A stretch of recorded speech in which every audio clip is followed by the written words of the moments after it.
What if one morning, you woke up and couldn't walk? Not a sprain, not an injury, but something deeper. Something hidden. Jessica Carter had never known weakness. Her body had always done what she asked of it. She was the woman who ran half marathons on weekends, who took stairs 2 at a time, who laughed at the idea of an elevator. At 38, she was at the top of her game, project lead at one of Silicon Valley's hottest AI startups, respected, driven, tireless. And then, one Thursday morning, everything changed. It started with a strange tightness behind her knees. She noticed it as she stretched in her bedroom, the golden sun slanting through the windows of her San Jose condo. It was subtle, like the aftermath of a long hike. Only, she hadn't hiked in days. She brushed it off, made her matcha, and powered through a stack of emails before heading out to walk the mile to work like she always did. Halfway down Market Street, her legs buckled. It wasn't graceful. It wasn't subtle. One moment she was walking, the next, she was kneeling on the sidewalk, the world around her blurring with confusion and shame. People stopped. Someone asked if she was okay. She nodded, mortified, waving them off, forcing herself upright. But every step after that felt like moving through wet cement. Her joints throbbed, her knees screamed, and by the time she reached the office lobby, she was dragging herself across the marble floor like a ghost of her former self. She collapsed again in the elevator. This time, she didn't get up. Coworkers gathered around, someone called 911, and as she was wheeled out of the building, cheeks burning with humiliation, Jessica Carter, queen of productivity, woman of steel, faced a terrifying truth: her body was failing her. The ER was chaos. Monitors beeped, nurses moved fast, and words like autoimmune, early-onset arthritis, and idiopathic inflammation buzzed around her like flies. Tests were ordered. Blood drawn. MRIs scheduled. But no answers came. Just prescriptions. Steroids. Anti-inflammatories. Muscle relaxers. Rest, they said. Hydrate. Follow up with your primary. She was released the next day with 2 bottles of pills and a cane she refused to use. She Ubered home and shut the door behind her. Alone, in silence, she sat on the floor and wept. It wasn't just the pain. It was the betrayal. Her body had always been her ally. Now, it was a stranger. Jessica had no idea what was happening, only that everything she built, her career, her independence, her future, was teetering on the edge of collapse. Hit subscribe and leave a comment with where you're watching from. This story might just spark a new beginning. What's one thing that always pushes you forward, even when things get tough? That night, Jessica tried to sleep, but her knees throbbed with a deep, pulsing ache. She lay awake, staring at the ceiling, heart racing with fear. She thought of her mother, who had suffered from debilitating rheumatoid arthritis in her 50s. Jessica had watched her mother shrink into a shell of herself, hands curled and twisted, every step a wince, every breath a calculation of pain. She had promised herself she'd never end up like that. But here she was, 38 and broken. The next day, she called in sick. And the next. Her team covered for her, but she could hear the concern in their voices. Jessica never called in sick. Ever. She made appointments, rheumatologists, neurologists, specialists. More scans. More blood work. Still no answers. Your markers are inconclusive, they said. It could be early-onset lupus. Or fibromyalgia. Or something viral. They didn't know. Nobody knew. In the weeks that followed, Jessica's world shrank. Walks were replaced by short, shuffling movements from couch to kitchen. Her muscles began to atrophy. Her skin lost its glow. The woman who once conquered mountains now measured victory in surviving the shower. She avoided mirrors. She stopped answering texts. Her phone rang constantly, friends checking in, meetings she was missing, messages from her ex-husband, Evan, who heard from a colleague what happened. She let them all go to voicemail. She couldn't face them. Couldn't explain what she didn't understand herself. Days blurred together in a haze of pain and fatigue. She binged documentaries about the brain and immune system, trying to decode her symptoms. She journaled obsessively, tracking every ache, every improvement, every dip. She eliminated gluten. Then dairy. Then sugar. Nothing worked. And then, on a rainy Sunday morning, something strange happened. She opened YouTube and saw a recommended video titled, "Goodbye Swelling. 8 collagen-rich foods you must eat for your legs and joints." She almost laughed. It sounded like clickbait. But something about it. Maybe the word goodbye, or maybe just desperation, made her click. The host was bright-eyed, upbeat, and talked about bone broth like it was liquid gold. Joint pain often starts with inflammation, he said. And inflammation starts in the gut. Heal the gut, rebuild collagen, reduce the pain. Jessica watched all 17 minutes, skeptical but fascinated. In the comments, someone mentioned Elon Musk's rumored diet strategies for longevity and inflammation. That piqued her interest. Elon Musk? The man launching rockets and designing brain chips had thoughts on joint pain. She Googled it. Nothing definitive, just chatter, interviews, diet tips, bits and pieces about Musk's obsession with optimizing the human system. She fell into a rabbit hole of scientific articles and Reddit forums. Collagen. Gut lining. Bone broth. Glycine. MSM. Vitamin C synergy. It was overwhelming, but it made a strange kind of sense. She clicked the video again. She made a list of the foods: wild-caught salmon, eggs, citrus, leafy greens, bone broth, berries, avocados, and chia seeds. Her fridge was mostly takeout containers and old condiments. She hadn't cooked in weeks. But something inside her stirred. Not hope, not yet. But maybe curiosity. She pulled herself up, grimacing at the stiffness in her legs. She got dressed, slowly, wincing at the effort. She grabbed her keys. It was time for a grocery run. Not just for food, but for the first decision in weeks that felt like hers. As the rain tapped against her windshield and the wipers swiped back and forth, Jessica drove to the store in silence, her mind racing with unfamiliar words: collagen peptides, anti-inflammatory omega-3s, mitochondrial function. She didn't know what she believed. But she knew one thing for sure: what she was doing wasn't working. And if Elon Musk could rewire cars and rockets and neural systems, maybe, just maybe, she could rewire her body too. She walked slowly through the aisles, reading labels, scanning produce, ignoring the ache in her legs. She bought bone broth and lemons, kale and berries, salmon and chia seeds. The cashier asked if she was okay. Jessica smiled faintly. "Getting there," she said. And for the first time in weeks, she meant it. That night, she sat at her kitchen table, hands wrapped around a mug of steaming broth. It smelled rich and earthy. She took a sip. It wasn't magic. It wasn't a miracle. But it was warm. It was nourishing. And it was hers. She opened her laptop and began to write a new journal entry. Day 1, she typed. Let's see what food can do. Hit subscribe and leave a comment with where you're watching from. This story might just spark a new beginning. What's one thing that always pushes you forward, even when things get tough? She had always believed in movement. From a young age, Jessica Carter ran toward things, goals, dreams, experiences, and ran away from anything that threatened to slow her down.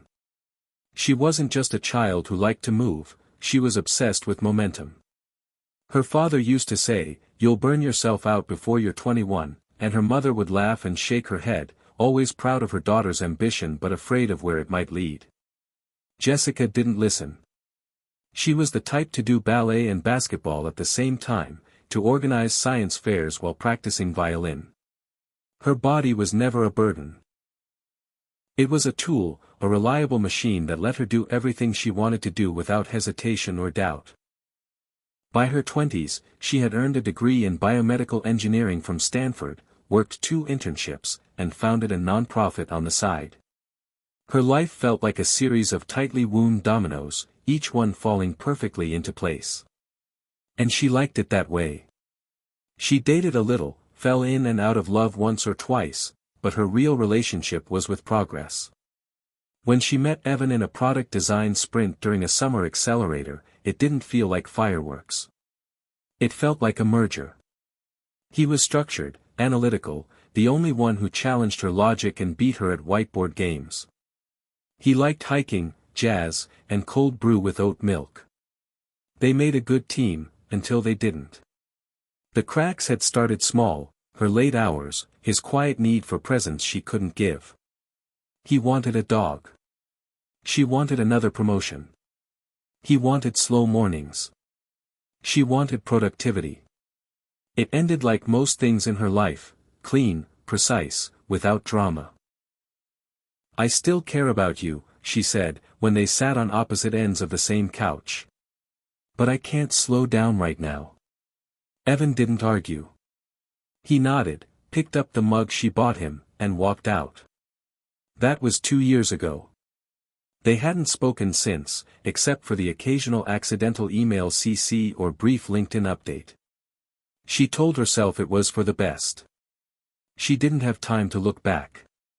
Jessica didn't believe in regret. She believed in revision. She built her life like a startup, iterate, optimize, accelerate.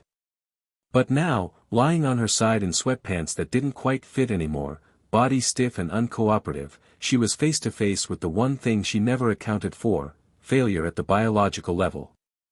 Not the failure of a career or a product, but of the very foundation she had always taken for granted, her health. She picked up her journal again, flipping back to old entries. Before the collapse, she used to journal in bullet points. Every page was a map, goals, metrics, progress. A daily breakdown of achievements. After the collapse, her writing changed. It became messier, more emotional. Some pages were tear-stained. Others were filled with long, rambling questions. What is this? Why me? What did I miss? In one entry, dated 6 weeks prior, she had written, "My body is trying to tell me something. But I don't speak the language." She thought of her mother again. It was a memory she tried not to revisit too often, but now, it returned with haunting clarity. She had been 13 when the symptoms began. Her mother, a florist with thick, working hands and a wide, generous laugh, started dropping things. First scissors, then bowls, then entire bouquets. Her joints began to swell. Her fingers twisted slowly, painfully, like branches reaching in the wrong direction. At night, Jessica would hear her mother weeping softly in the bathroom. But in the mornings, she smiled like nothing was wrong. For years, doctors had called it early-onset rheumatoid arthritis, but there was always a shadow of doubt. Nothing they tried seemed to slow it down. Jessica watched her strong, vibrant mother shrink into a figure of quiet pain and eventually give up her shop. That was when Jessica decided, "I will never let this happen to me." She became obsessed with health. She drank green juice before it was cool, did yoga before sunrise, tracked her heart rate variability before most people even knew what it was. She avoided sugar, processed food, toxic people. Her body was her proof, she had done everything right. And still, here she was. Limping through Trader Joe's aisles and Googling collagen for joints at 2 a.m. That night, she cooked.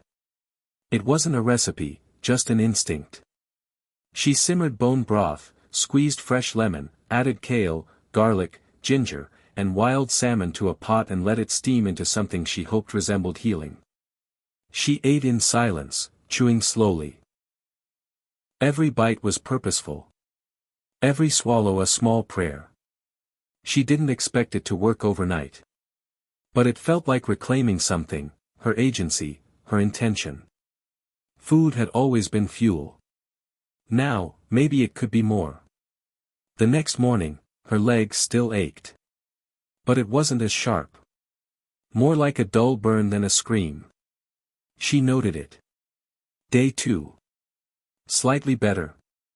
She added more foods to her list. She read about collagen types 1, 2, and 3. She scribbled notes, vitamin C required for synthesis. Amino acids, glycine, proline, hydroxyproline. It felt like studying for an exam she didn't know she had signed up for. But she liked that. Research made her feel in control again. Control had always been her anchor. As she worked, she began reflecting on the deeper truth she had always avoided: her body wasn't just a machine she could drive. It was a partner. A witness. A keeper of secrets. Her relentless schedule, the 5 cups of coffee a day, the missed meals, the sleep deprivation, the stress. Maybe this wasn't sudden. Maybe this was cumulative. She began to think in systems. She remembered something Evan used to say when debugging software: the code's not broken. It's just misunderstood. Maybe her body wasn't broken either. Maybe it was just misunderstood. She revisited the video about collagen-rich foods. This time, she wrote them down carefully, with notes for each. 1. Bone broth, high in glycine and gelatin. Gut healing. Anti-inflammatory. 2. Salmon, omega-3s. Antioxidants. Reduces stiffness. 3. Eggs, proline and other amino acids. Plus biotin for hair and skin. 4. Citrus, vitamin C, collagen production booster. 5. Leafy greens, antioxidants. Vitamin A, C, and K, reduce oxidative stress. 6. Berries, polyphenol. Help reduce joint pain. 7. Avocados, monounsaturated fats. Help lubricate joints. 8. Chia seeds, omega-3s and fiber. Reduce inflammation and support gut health. It looked like a treatment plan. A mission. A roadmap. And Jessica loved roadmaps. She created a spreadsheet. Logged her meals. Measured her pain on a 1 to 10 scale twice a day. She even downloaded an AI-based health tracker that correlated symptoms with nutrition. The engineer in her came alive. This wasn't surrender. This was strategy. Still, the emotional weight remained. Her friends had stopped texting as much. Work kept sending polite check-ins. She knew the clock was ticking. She had limited PTO left. Her team could only carry her for so long. She missed her office, her whiteboard wall, her assistant Marcia's terrible jokes. But she also knew returning now would be a disaster. She couldn't hide the limp. The fatigue. The brain fog that made even email composition feel like trudging through sludge. And so she made a decision: heal first. Work later. It terrified her. But also, it made sense. She posted a short message on Slack: out through end of month. Health comes first. Appreciate the support. Responses poured in: thumbs up emojis, take care notes, gifs of cute animals. Jessica stared at the screen, heart pounding. She had never been that person. But maybe being that person, vulnerable, real, wasn't weakness. Maybe it was strength. She went for a walk that afternoon. Just around the block. It took 20 minutes. Her legs trembled. But she did it. Neighbors waved. A dog barked. The sun hit her skin. She returned to her condo with a smile. She recorded a short voice memo to herself: you're not your pain. You're still in there. That night, she made avocado toast with an egg on top and a side of blueberries. She drank herbal tea instead of coffee. She slept through the night for the first time in weeks. When she woke, the pain was still there, but quieter. And for the first time since everything fell apart, Jessica Carter didn't feel like she was losing. She felt like she was beginning. Again. Jessica's phone vibrated as the appointment reminder flashed across the screen. Rheumatologist, 2:15 p.m., Stanford Health. She stared at it for a moment, then slowly closed the laptop in front of her. Her spreadsheet was still open, the pain tracking graph showing slight improvement since she started the new regimen. It wasn't dramatic, but the trend was hopeful. Still, hope didn't have credentials. Doctors did. And so, she gathered her purse, checked her notebook of questions for the 5th time, and headed out. The clinic was sleek and white, lined with art that tried too hard to look comforting. Jessica sat in the waiting room under a painting of golden trees, her leg bouncing nervously. Around her were others like her, some older, some younger, but all visibly stiff, weary, worn. A woman in her 20s leaned heavily on a cane. A man in his 40s rubbed his wrists compulsively. Jessica felt a strange mix of comfort and dread. She belonged here. And she didn't want to. The nurse called her name. Vitals first, blood pressure slightly elevated, heart rate fine, temperature normal. Then the intake room, where the young doctor with perfect posture and horn-rimmed glasses scrolled through her file on a tablet. Jessica Carter. 38. No history of autoimmune disease. Recent onset of joint stiffness and swelling. Legs primarily affected. Pain level currently. Jessica hesitated. 6. But sometimes it spikes to 9 in the mornings. It's unpredictable. The doctor nodded. You've had ANA, RF, CRP, ESR, all negative or borderline. Which means, she asked. It means we're still looking for a specific cause, he said. Autoimmune conditions can be tricky. Lupus, for instance, doesn't always show up clearly in tests. Same with RA.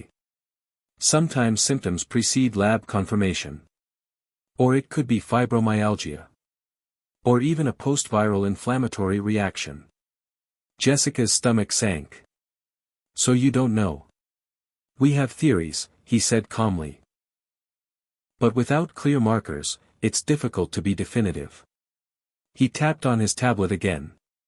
We'll try a different anti-inflammatory protocol. I'm also recommending low-dose methotrexate as a preventive approach. And physical therapy to maintain mobility. Jessica frowned. Methotrexate? Isn't that a chemo drug? In low doses, it's used to suppress the immune system, he said. It can prevent joint damage if this does turn out to be rheumatoid in nature. But we don't know that's what it is, she said, her voice sharper than she intended. So I'm taking a serious drug based on a guess. The doctor didn't flinch. Medicine is often a process of elimination. It's not ideal, but it's proactive. You don't want to wait for damage to confirm the diagnosis. She looked down at the prescription printout he handed her. It felt heavy. Final. What about diet? Or lifestyle changes, she asked. He paused. There's some evidence that diet can influence inflammation. But nothing conclusive in clinical studies. It won't hurt, but it won't replace medication. Jessica nodded politely. But inside, her stomach churned.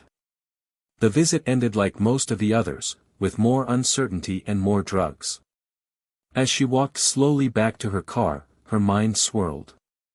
The medical system wanted to treat her as a statistic. A set of probabilities. A mystery to be managed. But she wasn't a case file. She was a woman trying to get her life back. That night, she didn't fill the prescription. Instead, she dove back into research. This time, deeper than before. She read medical journals, scanned nutrition databases, watched lectures by functional medicine experts. The idea kept circling back to one central truth: inflammation wasn't just a symptom. It was a signal. And signals had sources. The gut. The microbiome. The connective tissue. The mitochondria. Every article seemed to whisper the same message: something inside her body was out of balance. Not broken, but misaligned. And her job wasn't to suppress it. It was to understand it. She opened her notebook and added a new heading: root causes. Underneath, she listed every possible trigger she could think of: chronic stress, overtraining, undiagnosed food sensitivities, environmental toxins, past infections. She wrote until her hand cramped. The more she wrote, the more it felt like a puzzle, not a curse. She thought again of Elon Musk and how he treated problems not as obstacles but as engineering challenges. When his rockets failed, he didn't give up. He rebuilt them. Improved the design. Optimized every system. Maybe that was her answer. She wasn't sick. She was misfiring. And misfiring systems could be fixed. Over the next few days, Jessica became her own experiment. She eliminated coffee, switched to herbal infusions, added fermented foods like kimchi and kefir. She began supplementing with vitamin C, zinc, and magnesium. She replaced late-night YouTube binges with guided meditations. Every change felt like a vote in her favor. Not every day was better. Some days, her joints screamed so loudly she couldn't focus on anything else. Other days, she moved with a little more ease, the pain duller, more distant. It was a slow climb out of the hole, but it was a climb. She documented everything in her spreadsheet: symptoms, sleep, mood, energy, food. Patterns began to emerge. After eating citrus and salmon, her pain levels dropped slightly. After sleep-deprived nights, her symptoms spiked. Stress made everything worse. She began to take her body's responses seriously, like data points in a machine learning model. No detail was too small. Her world became smaller, yes, but also more meaningful. Every cup of tea, every slow stretch, every nourishing meal felt like a rebellion against the old mindset that told her healing had to come in a pill. She didn't tell many people what she was doing. Some of her friends wouldn't understand. They believed in medicine, in experts, in prescriptions. Jessica believed in those things too, but only when they made sense. And right now, none of this made sense. What did make sense was how she felt after eating avocado and blueberries and sipping bone broth. What made sense was how her skin looked clearer, how her mood improved, how she woke up without dread for the first time in months. One evening, she sat by her window with a journal and tea, watching the sun set over the San Jose hills. Her body ached, but it didn't feel like an enemy. It felt like a messenger. She wrote in big, bold letters, "I'm not broken. I'm rebuilding." The next morning, she had a follow-up call with her general practitioner. Dr. Ames was kind, older, a man who treated Jessica since her early 20s. He listened as she described her journey, her hesitation to start methotrexate, her progress with food. "I don't usually recommend this," he said carefully, "but I've seen enough to know that every body is different. If your data shows improvement, and you're feeling better, keep going. But keep monitoring. Don't drop the ball if symptoms worsen." Jessica nodded. "I won't. I'm tracking everything." He smiled. "I know you are. You always were the most organized patient I had." She ended the call with a strange feeling, not quite victory, but validation. She wasn't alone in this. She wasn't defying doctors. She was choosing to listen to her own body first. That afternoon, she got a message from Megan, her college roommate. They hadn't spoken in years, but Megan had seen one of Jessica's Reddit posts about managing joint pain through nutrition and reached out. "I'm a holistic nutritionist now," she wrote. Would love to help if you're open. Jessica replied instantly. Yes. Help. Connection. Guidance. Megan called that evening, and they talked for hours. About food, inflammation, healing. About how emotions affect the immune system. About how sometimes the root of the problem isn't just what you eat, but what you believe. Jessica cried. She didn't expect to. But it felt like a release, like all the months of being alone in this were suddenly over. Megan helped her tweak her food plan, suggested adding turmeric, collagen peptides, and intermittent fasting. She recommended breathwork exercises and magnesium salt baths. You're not crazy, Megan said gently. You're healing. And healing looks weird sometimes. Jessica hung up with a new sense of purpose. Maybe she wasn't just avoiding a medication. Maybe she was creating a new protocol, one that actually worked for her. That night, she made a new dinner, baked salmon with lemon and dill, sautéed spinach in avocado oil, and a side of berries soaked in kefir. She lit a candle. Played soft jazz. Ate slowly, with gratitude. For the food. For her body. For her stubborn, questioning mind.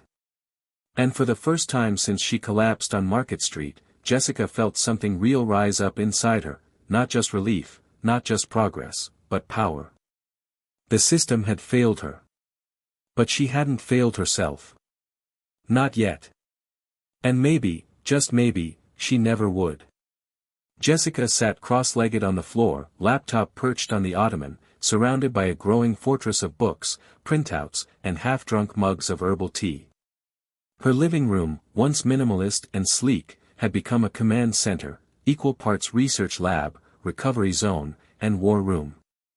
On the screen, a podcast played in the background, an interview with a biohacker and tech entrepreneur who casually mentioned how Elon Musk followed a nutrient-dense, low-inflammation diet during peak mental output periods.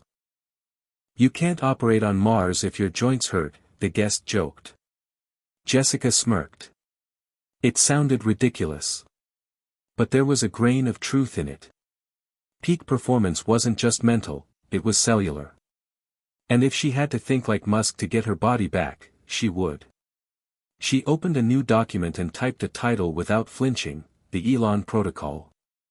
Not because she worshipped Elon, or thought he had the answer, but because it gave her a symbol, a name for this project that combined science, innovation, and a refusal to accept limits. She listed the foods she was already eating, then broke them down by nutrient impact. Bone broth, rich in glycine and glutamine. Salmon, packed with omega-3s. Eggs, loaded with choline and biotin. She added chia seeds, citrus, avocado, spinach, and blueberries. Then she drew connections, what supported collagen, what decreased inflammation, what helped rebuild tissue at the mitochondrial level. She included supplements. Vitamin C, MSM, zinc, magnesium, turmeric, and collagen peptides. She mapped out sleep cycles, morning light exposure, and even looked into red light therapy and cold plunges. She wasn't playing anymore. This was her full-time job now, healing. Biohacking her way out of chronic inflammation. No more waiting for doctors to figure it out. No more passive suffering. Jessica Carter was reclaiming her body one molecule at a time. By the end of the day, she had created a full-color chart titled Week 1 Protocol. Morning, wake by 7:30 a.m., hydrate with warm lemon water, 15 minutes of sunlight exposure. Breakfast, avocado, eggs, blueberries, green tea. Mid-morning, collagen smoothie with kefir, chia seeds, and turmeric. Movement, slow walk or gentle yoga. Lunch, wild salmon with sautéed greens, fermented veggies. Afternoon, rest or light stretching, no caffeine. Dinner, bone broth soup with garlic, herbs, leafy greens. Evening routine, magnesium bath, journal, screen-free wind down. She printed the chart and taped it to the fridge. Her own personal command module. As she looked at it, something shifted in her chest. This wasn't about chasing a miracle. This was about giving her body every possible advantage. And for the first time since the collapse, she had a plan. A real one. The next few days passed with ritualistic discipline. She stuck to the protocol like a monk. There were moments she wanted to quit, like when she woke up stiff and angry and tired of chewing spinach, but she didn't. She reminded herself, this isn't punishment. This is rebuilding. Each meal became more intentional.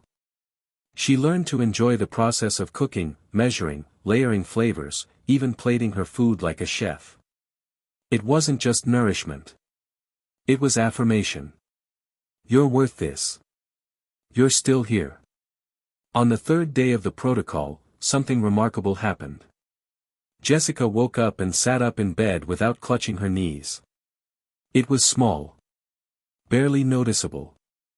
But real. The kind of progress she would have missed weeks ago, when every moment was buried under pain. She stared at her legs. They still looked swollen, but she could move. She stood. No stabbing pain. Just a deep soreness, like post-workout fatigue. She smiled, wide and unfiltered, and whispered, "It's working." She walked into the kitchen with purpose. Breakfast felt like a reward. 2 poached eggs, avocado slices, blueberries in kefir. She sipped green tea and journaled, noting every detail. Later that day, she FaceTimed Megan. "I think I turned a corner," she said. Megan beamed. "I can hear it in your voice. You're vibrating differently." Jessica laughed. "That's a weird way to say it." "It's a compliment," Megan said. "It means your frequency is shifting. You're not in fight or flight mode anymore. You're healing." The word felt sacred now. Healing. It wasn't linear. It wasn't sexy. But it was possible. Megan offered to guide her through a 3-week gut reset program. It's food-based. Nothing extreme. Just sequencing meals to reduce inflammation and rebuild microbiome strength. Jessica agreed. She was all in now. That night, she added one more line to her journal entry: "It's not just food. It's faith. Faith that the body knows how to recover, if we give it what it needs and stop demanding miracles overnight." The next week passed in a rhythm. Jessica kept up the Elon protocol, adjusting as she went. She noticed citrus early in the day made her knees feel better by lunch. She added turmeric paste to her bone broth. She increased her magnesium intake and started sleeping deeper. Her dreams were strange, bright and vivid, sometimes chaotic, sometimes peaceful. In one, she was flying over mountains with wings made of kale. In another, she stood barefoot in the desert, Elon Musk beside her, pointing at the stars and saying, "You see that galaxy? That's your immune system. Reboot the hardware." She woke up laughing. The dream was ridiculous. But it made her feel alive. A few days later, she opened her email for the first time in a while and saw a message from Evan. The subject line, "Heard you're not well." She stared at it for a long time. Her first instinct was to delete it. But curiosity won. She clicked. The email was short. "Hey Jess, I heard from Marcia that you've been dealing with something health-wise. I know we haven't talked, and I'm not trying to intrude, but if you need anything, or just want to talk, I'm here. Take care of yourself. Evan." No pressure. No drama. Just, human. She reread it twice. Then closed the laptop. She didn't know how to respond. Or if she should. But the message lingered in her mind all day. That night, while sipping bone broth and watching the city lights flicker outside, she thought about Evan's steady presence, his quiet strength, the way he used to bring her ginger shots when she felt run down. Maybe he wasn't part of her life anymore. Or maybe some stories just pause until you're strong enough to pick them up again.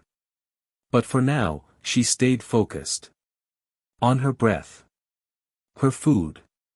Her rhythm. Each day added a new layer to her body's recovery. One morning, she walked 2 full blocks without pain. The next, she realized she hadn't cried in over a week. Then came the day she danced. It wasn't planned. A song came on, something old and soulful, and she found herself swaying in the kitchen, arms overhead, eyes closed. The movement was clumsy. Her joints still stiff. But the feeling? Free. She laughed out loud and spun, nearly tipping over. But it didn't matter. She was moving again. Not like before. Not fast. But free. She collapsed onto the couch, panting, and whispered, "Still here." That night, she added one more sentence to the Elon protocol document. A new section. Titled simply, Milestones. Walked 2 blocks without pain. Slept through the night for 5 days straight. Stood without wincing. Danced in the kitchen. Didn't feel broken. She stared at the list for a long time. Then added one more line. Started to feel like me again. She closed the laptop and turned off the lights. Outside, the city pulsed quietly, indifferent to her struggle, but something inside her burned brighter than it had in months. A flicker of fire. A tiny engine of hope. The Elon protocol was just a name. A metaphor. But the mission? That was real. Heal from the inside out. Rebuild the system. Refuse to settle for answers that didn't fit. And maybe, just maybe, inspire someone else to do the same. It started with a dull ache behind her knees, the kind she used to ignore without a second thought, the kind that whispered rather than screamed, but now, with everything she had been through, that whisper might as well have been a siren, and by noon the ache had radiated down her calves and up her thighs until her legs felt like thick concrete cylinders pulsing with heat and betrayal, and she knew, without panic but with sharp clarity, that this was what they called a flare-up. The dreaded enemy in remission stories, the one that came uninvited like a thief in the night, stealing the mobility she had worked so hard to recover, and she stood frozen in the middle of her kitchen, hands still clutching the tea kettle, wondering what she'd done wrong. Had she missed a step, eaten something inflammatory? Maybe the tiny bit of almond milk in her tea had triggered something, or maybe it was the sleep she lost scrolling medical forums last night, or the minor stress from Evans' unexpected email still circling in the back of her mind like a ghost she hadn't made peace with. But whatever it was, the fire was back in her joints, and it wasn't subtle this time, it was raw, and it made her want to scream and cry and break something fragile, but instead she sat down slowly, cautiously, breathing through the tightness, breathing through the panic that was rising up like cold smoke in her chest, and she stared at the fridge where her healing protocol hung so proudly just a day before, mocking her now with its optimism, its colors, its neat bullet points that assumed healing was a straight line and not a twisted road littered with cliffs and detours, and she buried her face in her hands and let the tears fall, not because she thought it was over but because she realized healing wasn't going to be a story she could map on a spreadsheet or code into a system like a bug fix. It was messy and nonlinear and human in all the ways she had trained herself to avoid, and sitting there in silence, pain wrapping around her legs like a warning, she decided she needed help, real help. Not just protocols and supplements and smoothies, but support, connection, voices that understood the vocabulary of pain and didn't try to silence it with platitudes or prescriptions. So she opened her laptop with shaky hands and searched for a support group, not a corporate-sponsored one with logos and newsletters but something real, and after scrolling through a dozen empty chat rooms and overly clinical forums, she found a private Facebook group called Healing Joints Naturally, a Journey. And something about it felt right, not the font or the design, which was awful, but the posts, raw and vulnerable and human, people sharing food wins and flare-up breakdowns, pictures of swollen knees beside smoothies, stories that mirrored her own in frighteningly specific detail, and with only a moment's hesitation, she joined, typing in the membership questions quickly. Yes, diagnosed with undifferentiated joint inflammation, using food as part of healing, and by that evening, she was in, and someone had already commented on her introduction post, a woman named Claire who said, "You're in the right place. I've been where you are. Keep going. Flare-ups are just data points, not defeat," and that sentence hit her so hard she gasped a little, like it cracked something open inside her, a window, maybe, or a dam, and she replied, "Thank you.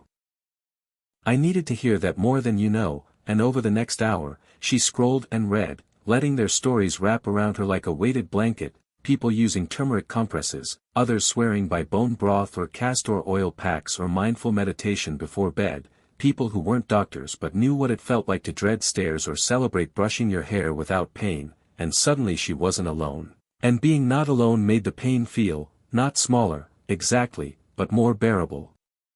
Like something she could carry because she wasn't the only one lifting it, and that night, though her legs still throbbed and her joints ached, she made dinner slowly, ritualistically, a ginger and kale broth with shredded chicken and lemon juice, served in her favorite ceramic bowl. And she ate it cross-legged on the couch while messaging with Claire, who turned out to be a former nurse turned herbalist living in Portland who had been through her own nightmare of misdiagnosis and prednisone cycles and rebound inflammation and was now 3 years deep into remission thanks to what she called whole-body rewiring, which included food, sure, but also boundaries, emotional processing, trauma therapy, and sleep hygiene like it was religion, and Jessica, who had always lived by checklists and deadlines, suddenly found herself scribbling notes not just about anti-inflammatory foods but about somatic release and vagus nerve resets and EMDR, and she wasn't even sure what half of that meant, but it felt like an expansion, like a door had opened and her healing wasn't confined to the kitchen or the grocery store anymore. It had room to breathe, to explore, and when she laid down that night with a castor oil pack wrapped around her knees and a playlist of binaural beats humming in her ears, she whispered to the dark ceiling, "I'm going to get through this," and she believed it, not because she felt better in that moment but because she finally understood the flare-up wasn't the end, it was part of the process, like a forest fire clearing out underbrush. Painful but essential, and she didn't need to fear it anymore, just respect it, listen to it, and the next morning, still stiff but not despairing, she sipped warm lemon water and reread her journal entry from just 3 days earlier, "Started to feel like me again," and instead of deleting it, she added a line beneath it, "Even when it hurts, I'm still here," and she felt that truth settle into her bones, not as a mantra but as a fact, unshakable, and with that, she rededicated herself to the work.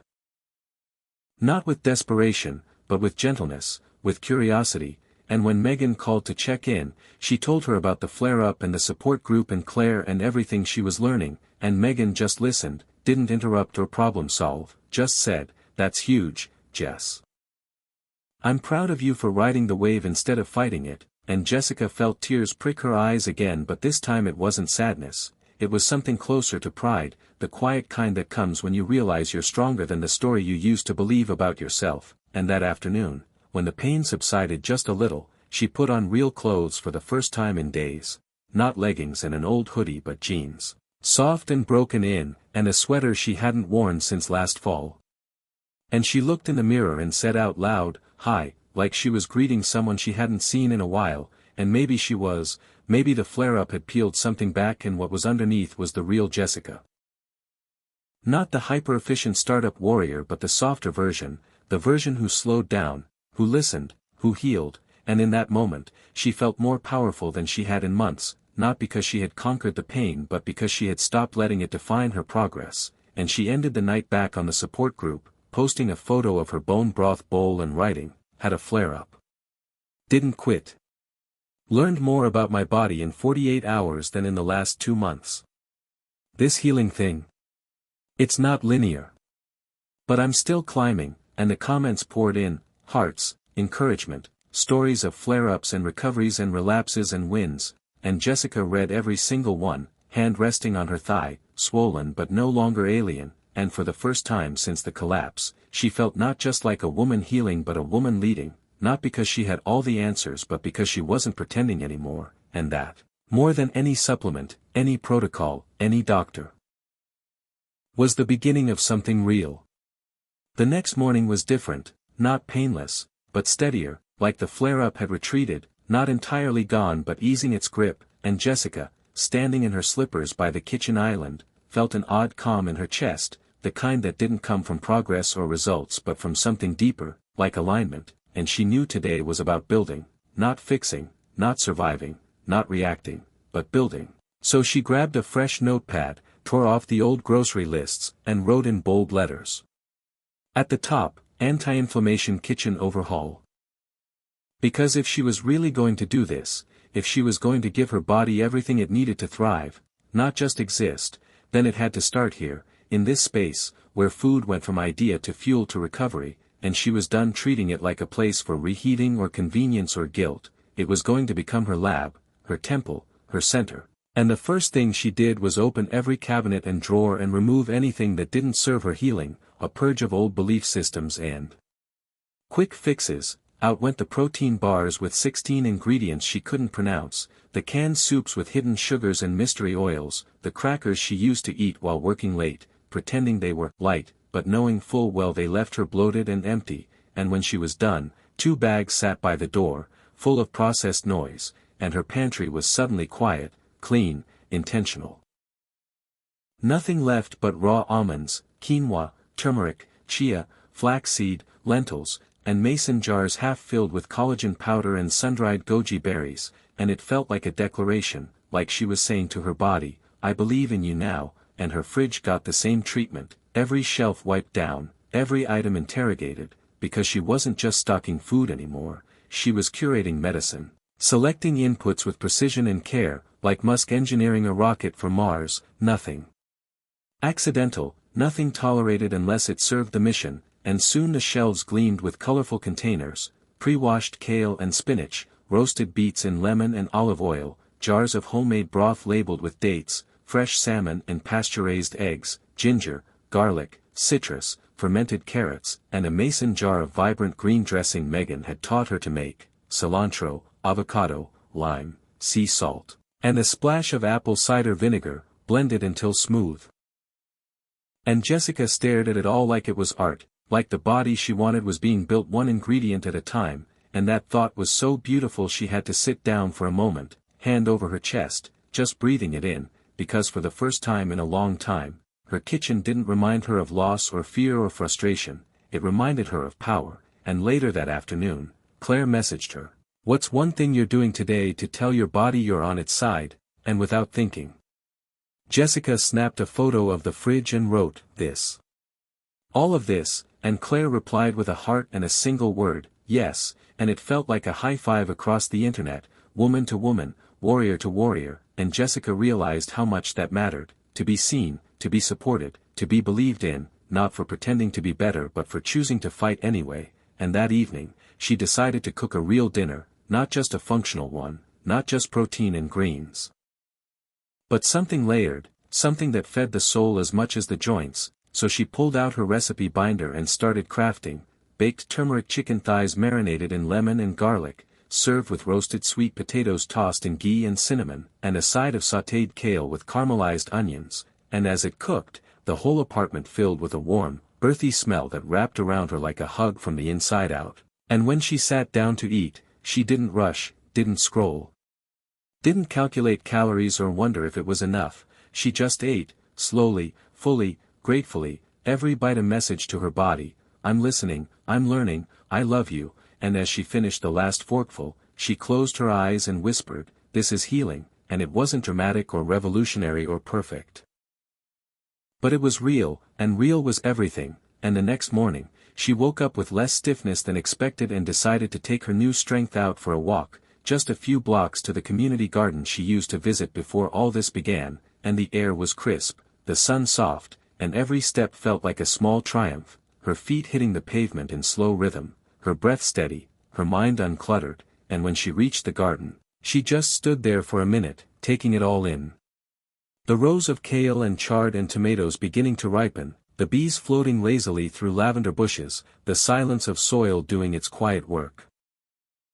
And she felt something move inside her, something ancient and cellular, like her body recognized this place not just as scenery but as source, and she thought, this is where food begins, not at the store, not in a bottle, but here, in the earth, and it made her want to kneel down and touch it, thank it, and so she did, pressing her hand into the soil beside a bunch of cilantro, eyes stinging with sudden tears, and she whispered, "Thank you." And it felt holy somehow, like a prayer, and when she got home, she added a new ritual to her protocol: once a week, visit the garden, connect with the source, remind yourself where real nourishment comes from, and from that day forward, she did just that. On Sundays, no matter how stiff or tired, she made the walk, slow and sacred, and over time she noticed something strange and wonderful: the garden didn't just feed her with produce or beauty.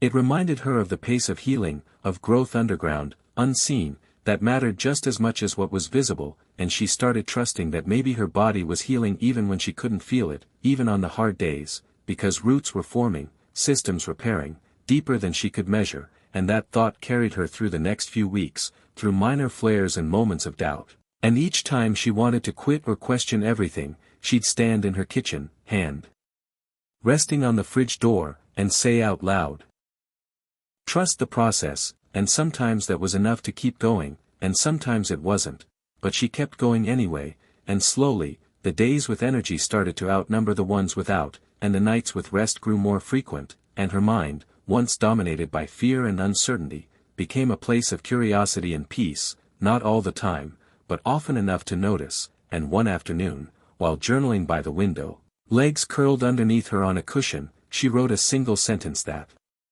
captured it all: "I used to think my body was betraying me, but now I see, it was just begging me to come home." And she stared at that line for a long time, feeling its truth echo in her chest, and when she posted it in the Facebook group, the comment section exploded, people thanking her, crying with her, sharing their own turning points.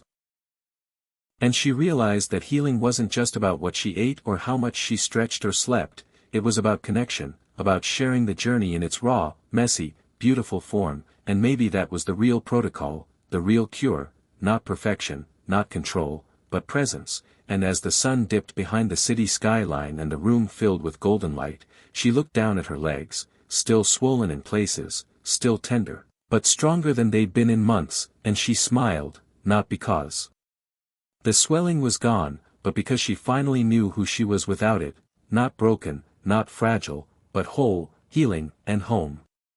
It was a Tuesday, late morning, when Jessica realized her social media feeds were still full of the old her.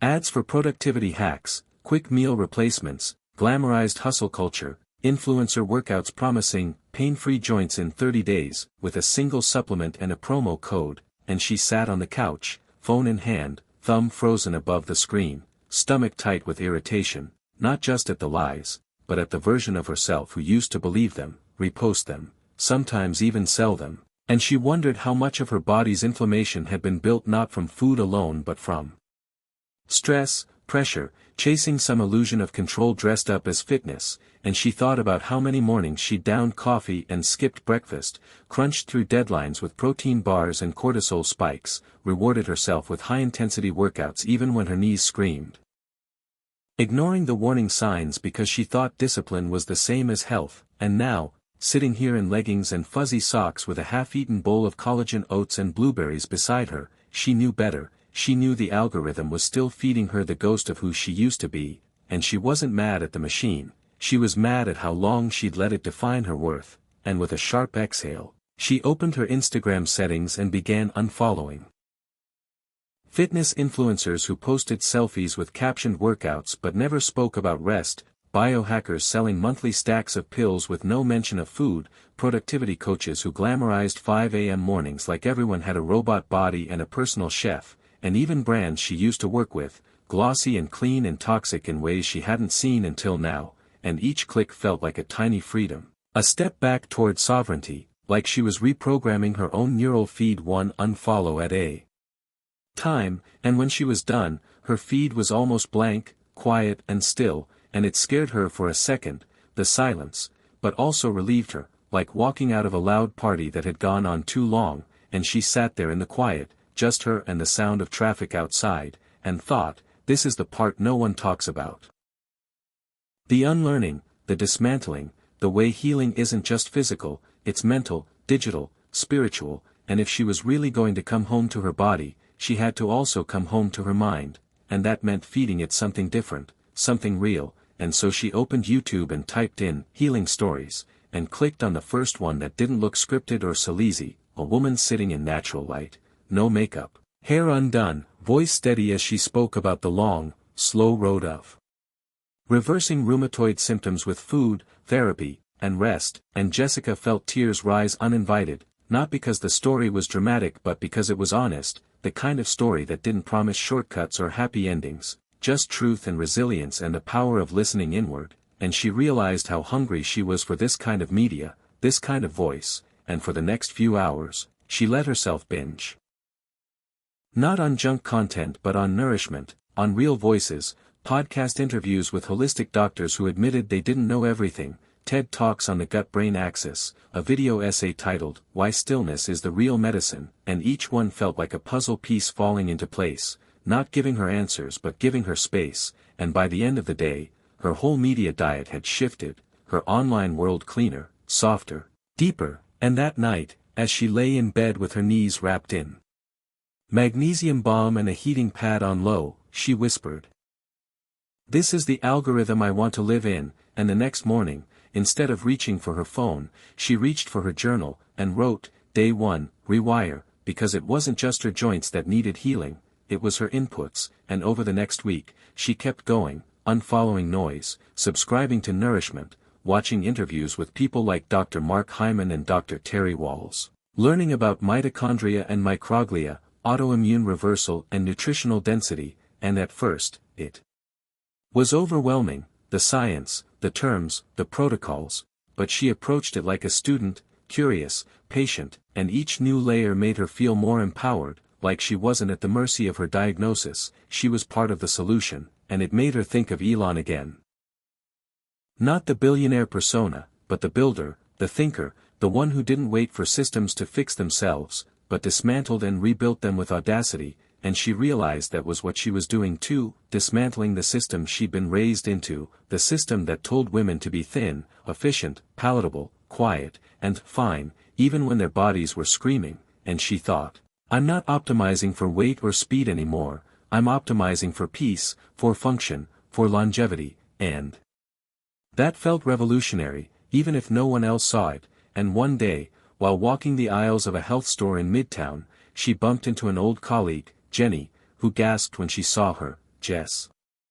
Oh my God, I thought you moved, and Jessica smiled, gentle but firm, nope, just healing, and Jenny blinked, you look different, and Jessica laughed, good different, I hope, and Jenny nodded, yeah, like calmer, and Jessica felt that hit her chest with a quiet pride, because calmer wasn't something she used to be, calmer wasn't a word people ever associated with her, but now it was something she wore like armor, earned not inherited, and she left the store with a bag of ginger root, turmeric paste, and goat kefir, and on the way home, she thought about how strange and beautiful it was that her entire sense of purpose had shifted, from launching products to launching meals that healed her, from metrics to minerals, and she wasn't anti-success or anti-ambition, but she was anti-burning herself to prove worth, and that felt like a revolution too, and that night, while sipping turmeric broth on the balcony and watching the city lights shimmer in the dusk, she said aloud, to no one in particular, I'm not going back, and the words vibrated in her ribs like a vow, and she meant them, not in a dramatic, cut everything off way, but in a quiet, permanent way, the way survivors speak when they've earned peace with blood and tears, and the next morning, when she checked her calendar, she noticed something wild, she hadn't had a real flare-up in 2 weeks, and her sleep score, tracked in an app she now actually trusted, showed deep sleep had doubled since she began eating consistently again, and her knees, still tender, still slow, but they held her every day, without collapsing, without fire. And she knew there was still a long way to go, but the path no longer scared her, and the algorithm no longer owned her, and that was the most powerful shift of all. Hit subscribe and leave a comment with where you're watching from. This story might just spark a new beginning. What's one thing that always pushes you forward, even when things get tough? It started as a craving, deep, primal, undeniable, the kind of craving that didn't ask for chips or chocolate but for something warm, something ancient, something that felt like home without even trying, and Jessica stood barefoot in her kitchen, hands pressed to the cool marble counter, stomach steady but expectant, as the word bone broth surfaced in her mind not as a suggestion but a command. And she obeyed it without questioning why, because some part of her, the part that wasn't obsessed with productivity or data but with instinct and memory, knew her body was asking for medicine, not in a capsule but in a cauldron, so she pulled out the largest pot she owned, filled it with filtered water, and began gathering the ingredients: grass-fed beef bones from the freezer, garlic, onion, carrots, celery, fresh parsley, apple cider vinegar, black pepper, turmeric, a chunk of ginger. And she worked in silence, slow and reverent, like she was preparing for a ritual rather than a recipe, and as the pot began to simmer, the apartment filled with a smell that wasn't just rich and savory, but somehow emotional, like something from her childhood that had been buried under decades of noise, and she sat on the stool by the stove, knees pulled to her chest, watching the broth bubble softly as if it were whispering secrets from generations past, and she thought about how strange it was that healing could look like this, not a sterile white pill or a signed prescription but a pot of bones and roots and time, and it struck her that maybe this was the lesson all along, that the body doesn't heal through urgency, it heals through slowness, through patience, through showing up again and again even when there's no immediate reward. And she remembered something Claire had said on a video call earlier that week, a line Jessica hadn't fully absorbed until now: your body isn't broken.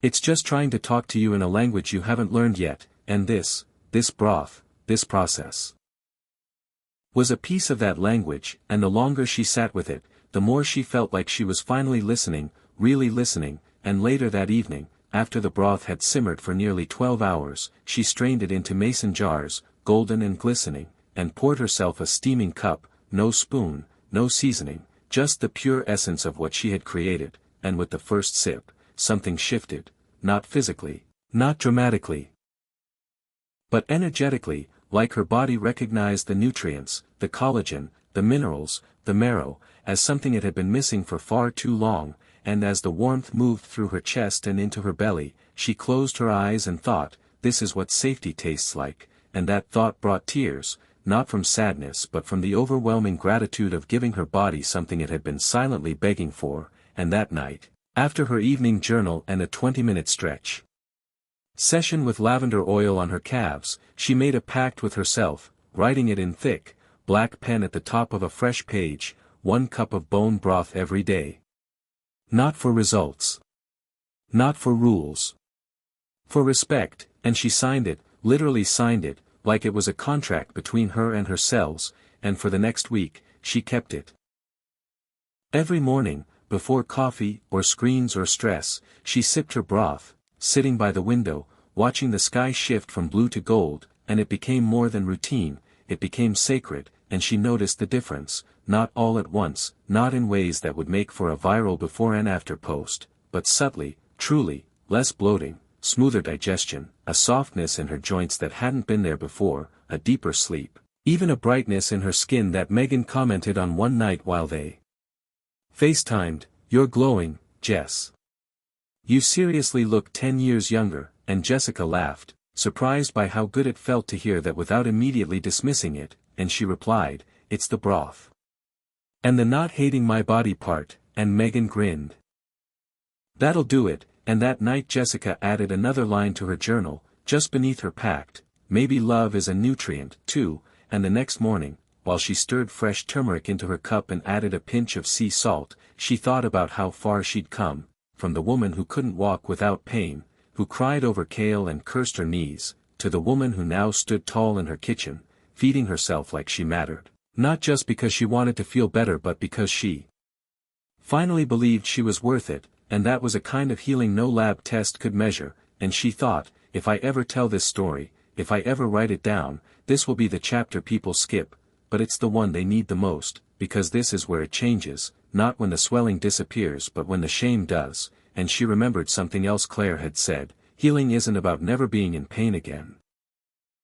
It's about not being afraid of the pain anymore, and that landed harder now, with broth in her hands and warmth in her chest, and she wondered how many people were out there right now, scrolling past broth recipes, dismissing them as trendy or outdated, not knowing that this was medicine disguised as food, and she felt a wave of purpose rise inside her, not the old kind, not the type that came from KPIs or campaign launches, but something truer, something ancestral, something about sharing what works without selling it, about lighting the path without standing on a pedestal, and she thought, maybe this is what I'll do next, not a business, not a brand, but a conversation, a way to help others come home to their bodies through food and softness and story, and that night she drafted a blog post, not public yet, not polished, but titled simply, The Bone Broth Pact. How I rebuilt my body one cup at a time, and the words flowed out like she'd been waiting her whole life to write them, not just for others but for herself, to see in print what had always been true, that healing is slow, that food is powerful, that rituals matter, and that no one teaches you how to live in a body that betrays you until you decide to stop calling it betrayal and start calling it communication. And when she was done writing, she didn't hit publish, she saved it, read it aloud, and cried again, softly, sweetly, like someone witnessing a birth, and maybe she was, not of a child but of a new self, one who didn't need applause or perfection or permission, just presence. And the next morning, when she walked to the garden with her thermos of bone broth in hand, she passed a woman on the sidewalk who looked at her, smiled, and said, "That smells amazing," and Jessica paused, held out the cup, and said, "Want to try it?" And the woman blinked, surprised, then nodded, and took a sip, and smiled wide, "Wow. That's, wow," and Jessica smiled back. "That's collagen, marrow, love, and 12 hours of my life," and they both laughed, and walked a block together before parting ways, and Jessica thought, this is it, this is the life I never knew I wanted, where healing isn't a solo act, it's a shared meal, a quiet offering, a warm cup on a cold morning, and she felt full, not just in her belly, but in her soul, and when she got home, she opened her blog again, hovered over the publish button, and clicked it, not for followers, not for likes, but for the version of herself who once thought she was broken beyond repair, and the thousands of others who still do, and in that moment, she wasn't just healing, she was helping, and that made all the difference. It happened on a Thursday, just past noon, when the sun was pouring through the windows and the air smelled like lemongrass from the diffuser she had finally refilled after weeks of meaning to, and Jessica was moving through her daily stretches in the living room. Cat-cow, pigeon, child's pose, knees on the soft mat, breath syncing with the gentle acoustic playlist she'd curated just for this ritual, when she sat back on her heels and glanced sideways, catching her reflection in the full-length mirror leaned against the far wall, and at first, she almost looked away, like she always had, reflexively, instinctively, because for so long mirrors had been weapons. Silent judges reflecting swelling and bruised disappointment, a body she felt trapped inside, but something made her pause, just a second longer, and she looked again, really looked, and for the first time in a long time, what she saw didn't make her flinch, it made her curious, like meeting someone you hadn't noticed in a while and realizing they had changed in subtle, powerful ways, and there she was, kneeling, upright, arms relaxed, skin flushed from movement, eyes soft and present. And she didn't look fixed, she didn't look like the after photo of a transformation post, but she looked alive, rooted, like someone who had stopped fighting her body and started partnering with it, and Jessica tilted her head slightly, studying herself the way an artist might study a sketch they weren't finished with but were finally proud of, and she whispered, "Hey. I see you," and it wasn't just a line, it was a moment of reunion, because for months now she'd been feeding herself, stretching, walking, learning, writing, slowing down, turning in, and the results were starting to show, not in pounds lost or inflammation gone, but in posture, presence, peace, and the mirror reflected it back like a quiet confirmation. The work is working, keep going, and she sat there longer than usual, letting the realization land, and it took her breath for a second, not because of vanity, but because of how long she had gone without seeing herself clearly, distorted by pain, by fatigue, by comparison, by the relentless narrative that said unless she was symmetrical and fast and lean and radiant every single day, she wasn't enough, and it made her ache, not just for herself but for every woman who stood in front of a mirror and only saw failure, every woman taught to measure worth in tight jeans and glowing skin, when the real glow came from somewhere deeper, somewhere earned, and she thought about writing another post, something honest, something like, the mirror stopped being my enemy when I stopped being at war with myself, but she didn't open her laptop yet. She just sat there and let it wash over her, the stillness, the warmth, the deep gratitude that came not from being better, but from being kinder. And later that afternoon, after a long shower and a slow lunch of wild-caught salmon, sautéed spinach, and half an avocado with lemon and sea salt, she pulled out her phone and opened the Notes app, typing, "Mirrors reflect more than appearance. They reflect relationship. What do you see when you look at you?" And she didn't post it right away, just saved it, and thought, maybe healing looks like deleting the filter and keeping the truth. And that night, Megan came over with groceries, bone-in chicken, sweet potatoes, leeks, blueberries, and a surprise bouquet of sunflowers. And they cooked together, the way they used to before everything broke open, laughing, slicing, sharing updates, Megan's dog napping in the corner, and as they ate, Jessica told her about the mirror moment, the stretch session, the way her reflection had shifted not because her body had dramatically changed but because her relationship to it had, and Megan nodded, chewing thoughtfully, then said, "I've noticed. You carry yourself different now. Less armor," and Jessica smiled, feeling seen in the way that mattered most. And after dinner, they sat on the balcony with mugs of peppermint tea and watched the skyline flicker, and Megan said, "You should do it," and Jessica asked, "Do what?" And Megan replied, "Share the story. Not just the facts. The feelings. People need it. The real stuff. The messy middle," and Jessica felt the weight of those words pressed gently against her chest because she had been thinking the same thing. That maybe this wasn't just her journey, maybe this was a message, a map, a thread someone else could follow out of their own fog, and she thought about all the blog posts she had saved, the drafts she hadn't published, the photos she had taken, her fridge. Her walks, her swelling slowly shrinking, and for the first time, she considered not just telling the story but offering it, like a lantern, like a lifeline, and she said, "Okay. I'll do it. But only if I can tell it my way. No edits. No filters," and Megan raised her mug in a toast, "To your way," and they clinked mugs and fell into silence again, the kind that doesn't feel empty but full, and the next day, Jessica opened a fresh document and typed, "What if you suddenly lost everything and had no one by your side," and paused, reading it back, letting the drama of the opening sit before adding, "This is how it started. But not how it ends," and the words spilled from her like a dam had broken, everything she had held inside since the first flare-up, since the tears in the grocery aisle, since the phone calls, the misdiagnoses, the late-night Google spirals, the moments when she doubted if she'd ever feel normal again, and she wrote for hours, stopping only to stretch, sip broth, and breathe, and by sunset she had 4 full chapters, raw and real and beautiful, and as she read them back, she realized she wasn't writing a blog anymore, she was writing a book, or something like it, and it didn't scare her the way it used to, it thrilled her, because this wasn't about being an expert or building a brand, it was about showing up, telling the truth, and letting that be enough, and she thought about how far she'd come, from hiding her pain to making peace with it, from fighting her body to listening to it, from shrinking in the mirror to standing tall in her truth. And she whispered aloud, not for anyone else but for herself, "I'm proud of you," and she meant it, fully, finally, because the mirror had shifted, yes, but so had she, from the inside out. Jessica sat at her kitchen table, sunlight streaming through the window, casting golden patterns on the worn wood surface. In front of her was a notebook filled with scribbles, recipes, and notes she had collected over weeks, but today her mind wasn't on cooking or writing. It was on a conversation she had overheard during a recent webinar with a nutritionist who spoke passionately about collagen, not just as a beauty trend, but as a fundamental building block for joints, skin, and overall mobility. She recalled the expert explaining how collagen peptides can help repair cartilage, reduce inflammation, and restore elasticity in tissues, and the scientific details made her feel a sense of clarity and purpose she hadn't felt in months.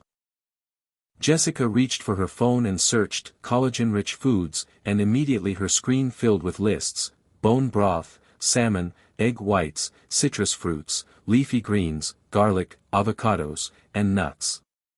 Her fingers paused over the screen, her mind racing with memories of her slow journey toward healing, and suddenly it wasn't just about treating symptoms anymore, it was about feeding the body what it needed to rebuild itself from the ground up. She decided then and there to fully commit to incorporating collagen-rich foods into her daily meals, no excuses.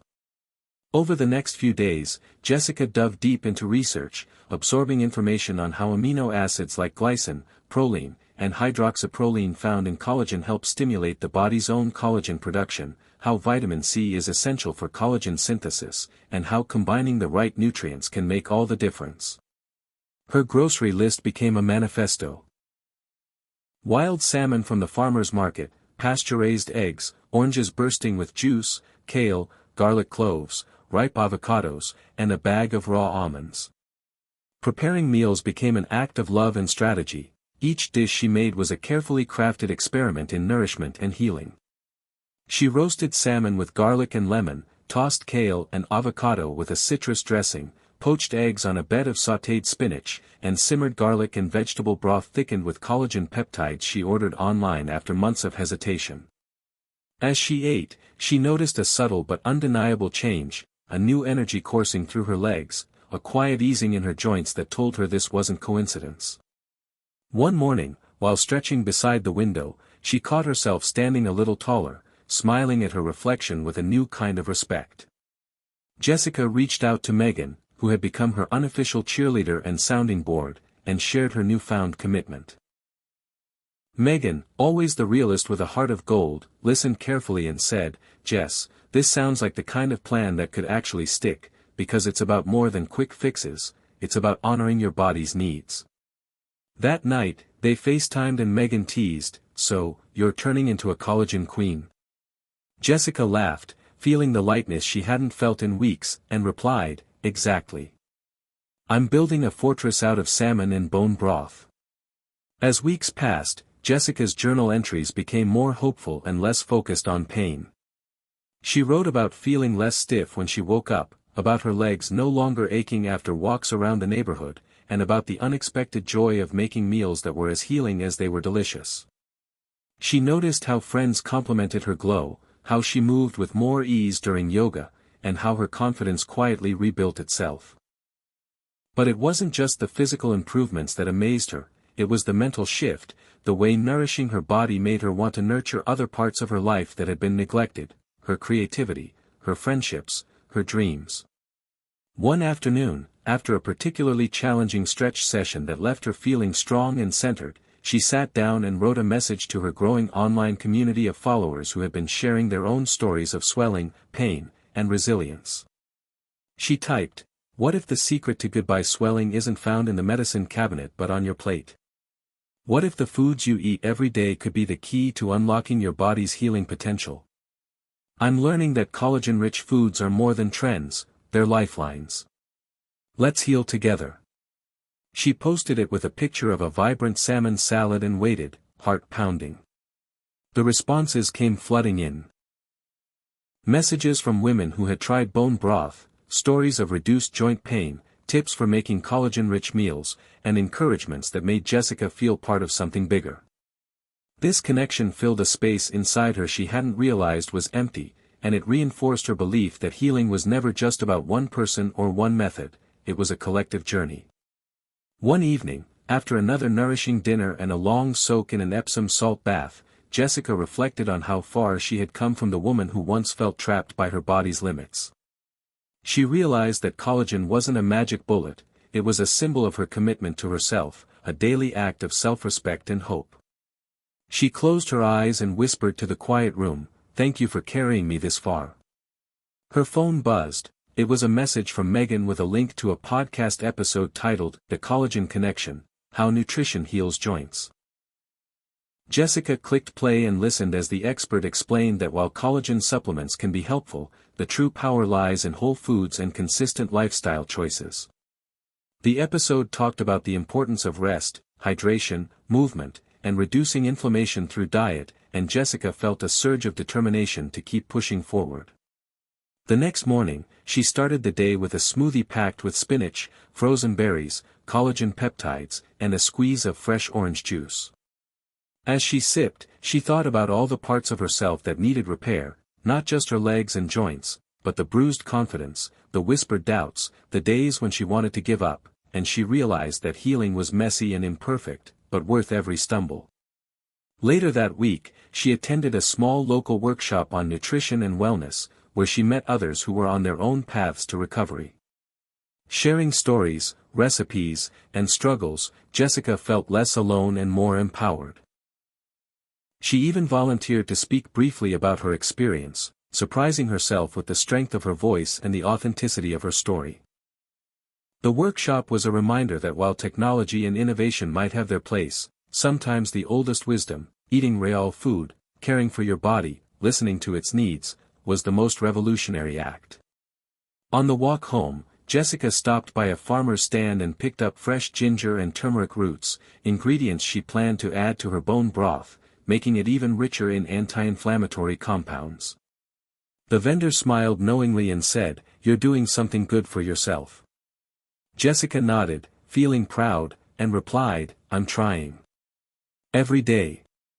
That evening, as she stirred the broth and inhaled its earthy aroma, she thought about Elon Musk, the title she had given this story, and how even visionaries known for rockets and technology had to remember the basics. Human bodies needed fuel, rest, and care to keep soaring. It reminded her that healing wasn't just about fixing what was broken but building what was possible, and sometimes the most groundbreaking discoveries come in the simplest forms. She closed the lid on the pot, wiped her hands on her apron, and sat down with her journal, writing, "The collagen connection isn't just in the foods I eat, it's in the choices I make every day to value myself, to nurture my body, and to believe that healing is not just a destination, but a journey I'm worthy of walking." And with that, Jessica felt a calm resolve settle over her, a quiet knowing that whatever came next, she was ready, because she had started to rebuild from the inside out, and that was the most powerful kind of transformation there was. Jessica woke early that morning with a strange sensation, a lightness in her legs she hadn't felt in months, like the swelling had receded overnight or maybe even the day before. She rolled out of bed carefully, mindful of old habits that had her bracing for stiffness or pain, but instead she found her joints yielding easily to movement, her muscles warm and ready. It was a small victory, but after so many days of discomfort and frustration, it felt monumental. She glanced out the window at the sunrise, the sky painted in shades of coral and gold, and thought how healing, like daylight, often came slowly but surely. She brewed a cup of ginger tea and sat at the kitchen counter, opening her notebook where she'd been tracking her meals, symptoms, and moods, the way a scientist logs experiments hoping for breakthroughs. Today's entry was hopeful, less swelling, more energy. Legs feel lighter after collagen-rich meals. Still cautious but optimistic. As the week unfolded, Jessica committed to a new ritual, morning walks in the neighborhood, slow and steady, focusing on breath and form rather than speed or distance. The fresh air was invigorating, and the rhythmic crunch of her shoes on gravel seemed to echo the steady rebuilding she was doing inside. She noticed neighbors out tending gardens or walking dogs, some stopping to smile and chat briefly, and it made her feel connected, part of a larger story beyond her pain. During one walk, she spotted a small community garden she hadn't seen before and decided to stop. The plot was bursting with kale, Swiss chard, and herbs, greens she knew were rich in nutrients that supported collagen production. She smiled at the woman tending the beds, a kindly older lady named Mrs. Thompson, who invited her to pick whatever she liked. Jessica carefully selected leaves and bunches, grateful for the unexpected gift and the sense of camaraderie it sparked. Back home, she incorporated the fresh greens into a salad tossed with walnuts, slices of avocado, and a tangy citrus dressing. The meal was vibrant and satisfying, and she felt the nourishment seep into her bones like a balm. But alongside the physical improvements, Jessica wrestled with old mental battles, fears that the swelling might return, doubts about whether this time she could really keep the momentum, and moments when impatience crept in, whispering that progress was too slow. One afternoon, sitting on the couch wrapped in a soft blanket, she scrolled through social media and saw posts from influencers showing perfect bodies and flawless joints, and a familiar ache stirred deep inside. But then she reminded herself of how far she'd come, from the crushing despair of pain and isolation to this place of tentative hope and healing. and typed a comment under one of her own recent posts: "Healing isn't linear. Every step forward, no matter how small, is worth celebrating." That evening, Megan stopped by with a new cookbook titled Nourish to Heal, full of recipes focused on anti-inflammatory and collagen-boosting ingredients. They pored over the pages together, laughing at the quirky illustrations and planning dishes for the coming weeks. Megan's support felt like a steady anchor, a reminder that Jessica didn't have to walk this path alone. Inspired by the cookbook, Jessica experimented with a turmeric and ginger bone broth, simmering it slowly with garlic, onions, and celery. The rich aroma filled her kitchen, wrapping her in comfort and hope. She ate the broth warm each evening, feeling it soothe her joints and warm her spirit. One morning, during a particularly challenging stretch, she felt a sharp pang in her right knee, a reminder that healing was still fragile. Frustrated, she sat down and took a deep breath, reminding herself that setbacks were part of the journey, not the end. She reached for her phone and read a message from a doctor she had recently consulted, a specialist in integrative medicine who encouraged patience and persistence, explaining how collagen repair could take months but was absolutely possible. Jessica reread the message several times, letting the reassurance soak in. The days that followed were a delicate balance of pushing herself and resting when needed, listening carefully to what her body was telling her. She tracked her symptoms closely, noting patterns and adjusting her diet accordingly. Slowly but surely, the swelling continued to subside, and her joints grew stronger. Her confidence blossomed as she realized she could reclaim control over her health in ways she hadn't imagined possible. One afternoon, while preparing a dinner of grilled wild salmon with a side of steamed broccoli and a fresh orange and avocado salad, she reflected on the profound connection between food and healing. She thought about how nourishing her body with collagen-rich foods wasn't just about reducing swelling, it was about reclaiming her life, restoring her joy, and redefining her relationship with herself. She opened her journal and wrote, "Collagen feeds more than my joints, it feeds my courage." That night, Jessica dreamed of running through a sunlit forest, her legs strong and free, the cool breeze whispering promises of new beginnings. When she woke, she smiled, carrying that vision with her as a talisman against doubt and fear. Weeks later, Jessica stood in front of a small group at a local wellness center, sharing her story of struggle and recovery. Her voice was steady, her message clear: healing was a journey of small, consistent choices fueled by compassion and science. She spoke about the 8 collagen-rich foods that had become her allies, about the importance of patience and self-love, and about the power of community. The audience listened intently, many nodding in recognition of their own struggles, and Jessica felt a profound sense of purpose. After the talk, a woman approached her with tears in her eyes, thanking Jessica for her honesty and courage. "You gave me hope," she said simply, and Jessica's heart swelled with gratitude. That night, she sat by the window, looking out at the city lights twinkling like distant stars. She thought about the road ahead, still filled with challenges but also illuminated by newfound strength. She typed into her journal one final entry for the day: healing is not a destination but a journey. Paved with intention, nourishment, and the unwavering belief that our bodies know how to heal when given the chance. As she closed the notebook and turned off the light, Jessica felt ready for whatever came next, knowing that every meal, every step, and every breath was part of a beautiful transformation, one that began with goodbye swelling and ended with hello to a vibrant, resilient life. Jessica's mornings had started to feel like sacred rituals, moments where she honored her body with intention and care. On this particular morning, she prepared her usual collagen smoothie: spinach, frozen berries, a scoop of collagen peptides, Greek yogurt, and a splash of freshly squeezed orange juice. As she blended the vibrant mix, the whir of the blender felt like a soundtrack to her new life, a steady hum of healing energy. She poured the smoothie into a glass and took it to the porch, where the early sun cast warm light on the blooming flowers her neighbor had gifted her last spring. Sitting in her favorite chair, Jessica sipped slowly, feeling the cool liquid nourish her from the inside out. She thought about how much had changed since she'd first begun this journey: the days of painful swelling and crippling self-doubt, the endless doctor visits, and the feeling that her body was betraying her. Now, there was hope, a lightness in her step, and a deeper understanding of how food and love intertwine to heal both body and soul. Today, she had plans to visit a local farmer's market, a place she had once walked past without a second thought but now cherished as a treasure trove of fresh, whole foods. She grabbed her tote bag, filled with reusable produce bags, and headed out, excited for the familiar bustle of vendors and the rich colors of fresh fruits and vegetables. At the market, Jessica was greeted by the scent of herbs and earth, the hum of friendly chatter, and tables overflowing with vibrant produce. She moved from stall to stall, selecting wild-caught salmon from a fisherman who told stories of early morning hauls, gathering leafy greens picked just hours earlier, and picking up fresh garlic bulbs that smelled pungent and promising. She struck up a conversation with a vendor selling grass-fed bone broth, and he shared tips on making it richer and more flavorful by adding turmeric and fresh ginger roots, ingredients Jessica was eager to try.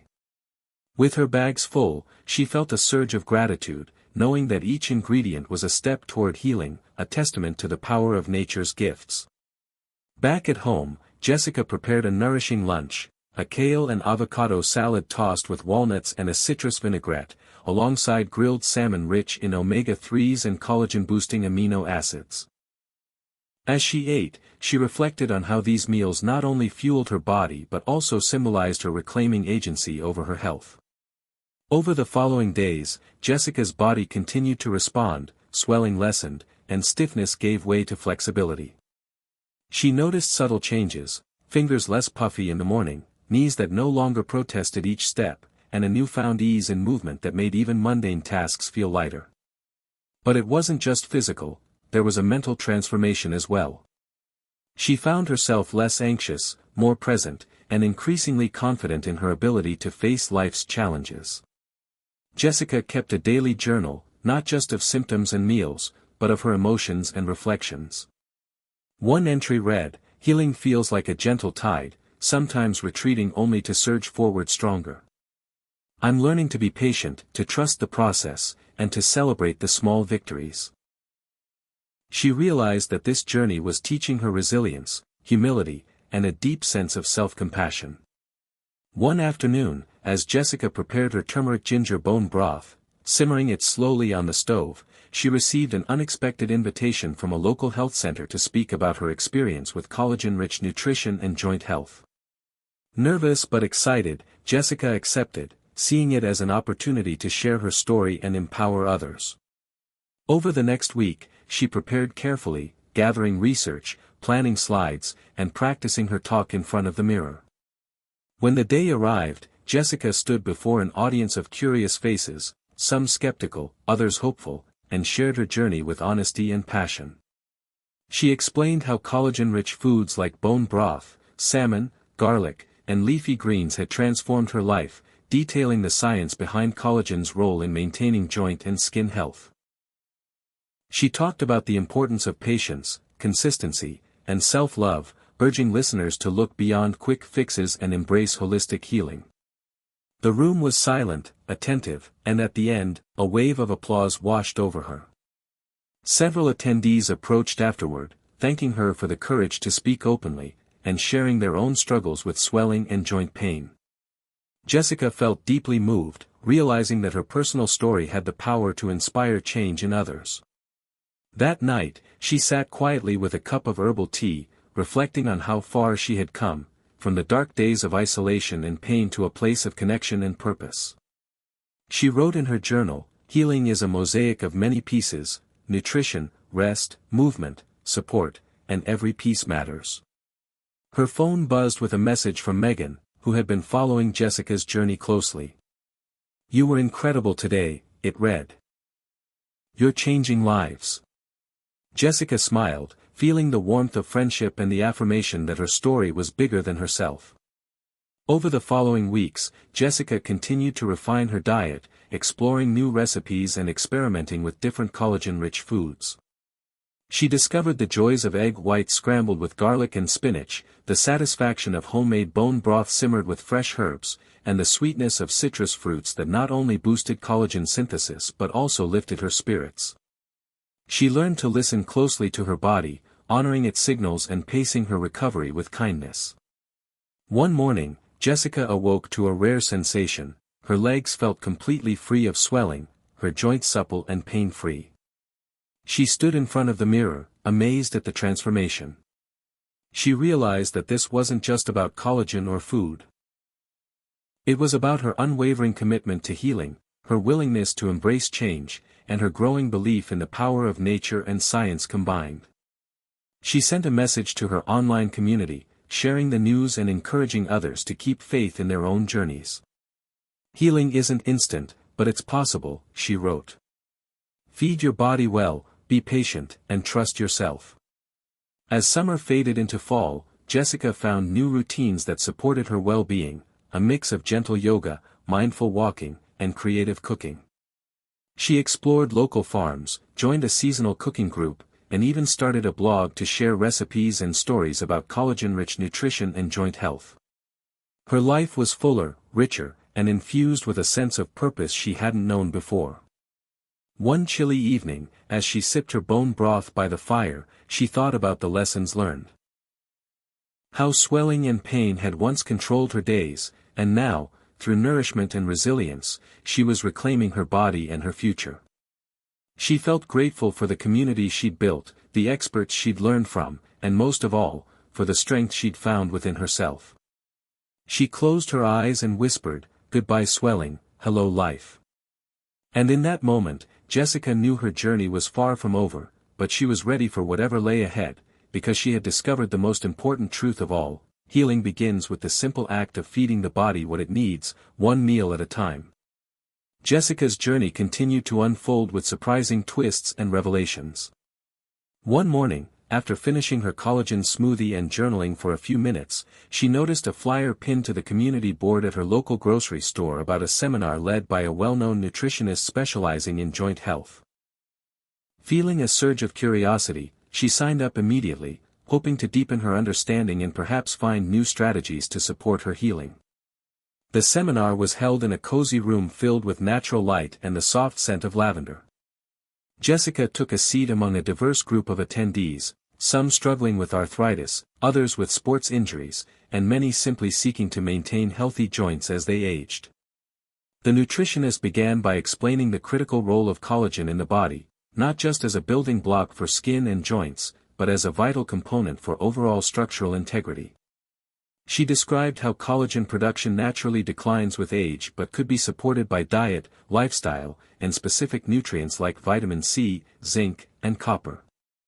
Jessica felt her excitement grow as the speaker highlighted the 8 collagen-rich foods that formed the foundation of Jessica's own diet. Bone broth, wild salmon, egg whites, garlic, leafy greens, citrus fruits, nuts, and berries. It was validating to hear the science confirm what she'd experienced firsthand.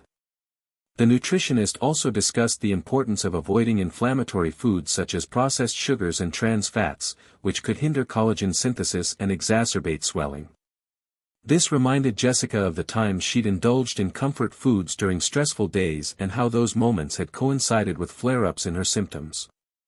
She made a mental note to be more mindful about those triggers going forward. After the seminar, Jessica stayed behind to ask questions and connect with other attendees.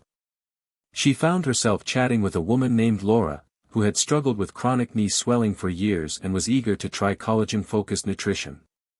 They exchanged contact information and promised to support each other on their healing journeys. Inspired by the seminar, Jessica returned home with a renewed sense of purpose. She began experimenting with new recipes that incorporated the nutrients the nutritionist emphasized, adding bell peppers and strawberries for vitamin C, pumpkin seeds for zinc, and mushrooms for copper. Her kitchen became a laboratory of healing foods, and each meal was a celebration of both flavor and function. One afternoon, as Jessica prepared a bone broth simmered with turmeric and ginger, she felt a wave of gratitude for the resilience her body was showing. The swelling that had once seemed relentless was now a distant memory, replaced by flexibility and strength. She reflected on the many small choices that had led her here, the decision to switch to collagen-rich foods, the patience to let her body heal, and the support of friends like Megan and new allies like Laura. With this strength came a desire to give back. Jessica reached out to the local wellness center and offered to lead a monthly cooking class focused on collagen-rich meals and joint health. The center welcomed the idea enthusiastically, and soon she was teaching groups of curious participants how to make nourishing broths, vibrant salads, and antioxidant-packed snacks. Her classes were filled with laughter, questions, and stories, creating a sense of community and shared purpose. During one class, a man named David shared how he had suffered from swelling in his ankles after years of long workdays on his feet. Jessica recommended bone broth and leafy greens, and promised to send him some easy recipes. After class, David thanked her and said, "You've given me hope that I don't have to accept this pain as my new normal." Those words touched Jessica deeply. She realized that her story was not just about her own healing but about inspiring others to take control of their health. Her confidence blossomed, and she began to write more regularly on her blog, sharing insights, recipes, and personal reflections. One weekend, Jessica decided to take a short hiking trip with Megan and Laura to celebrate their progress and strengthen their bond. The crisp autumn air and vibrant foliage provided a breathtaking backdrop as they walked steadily along the trails.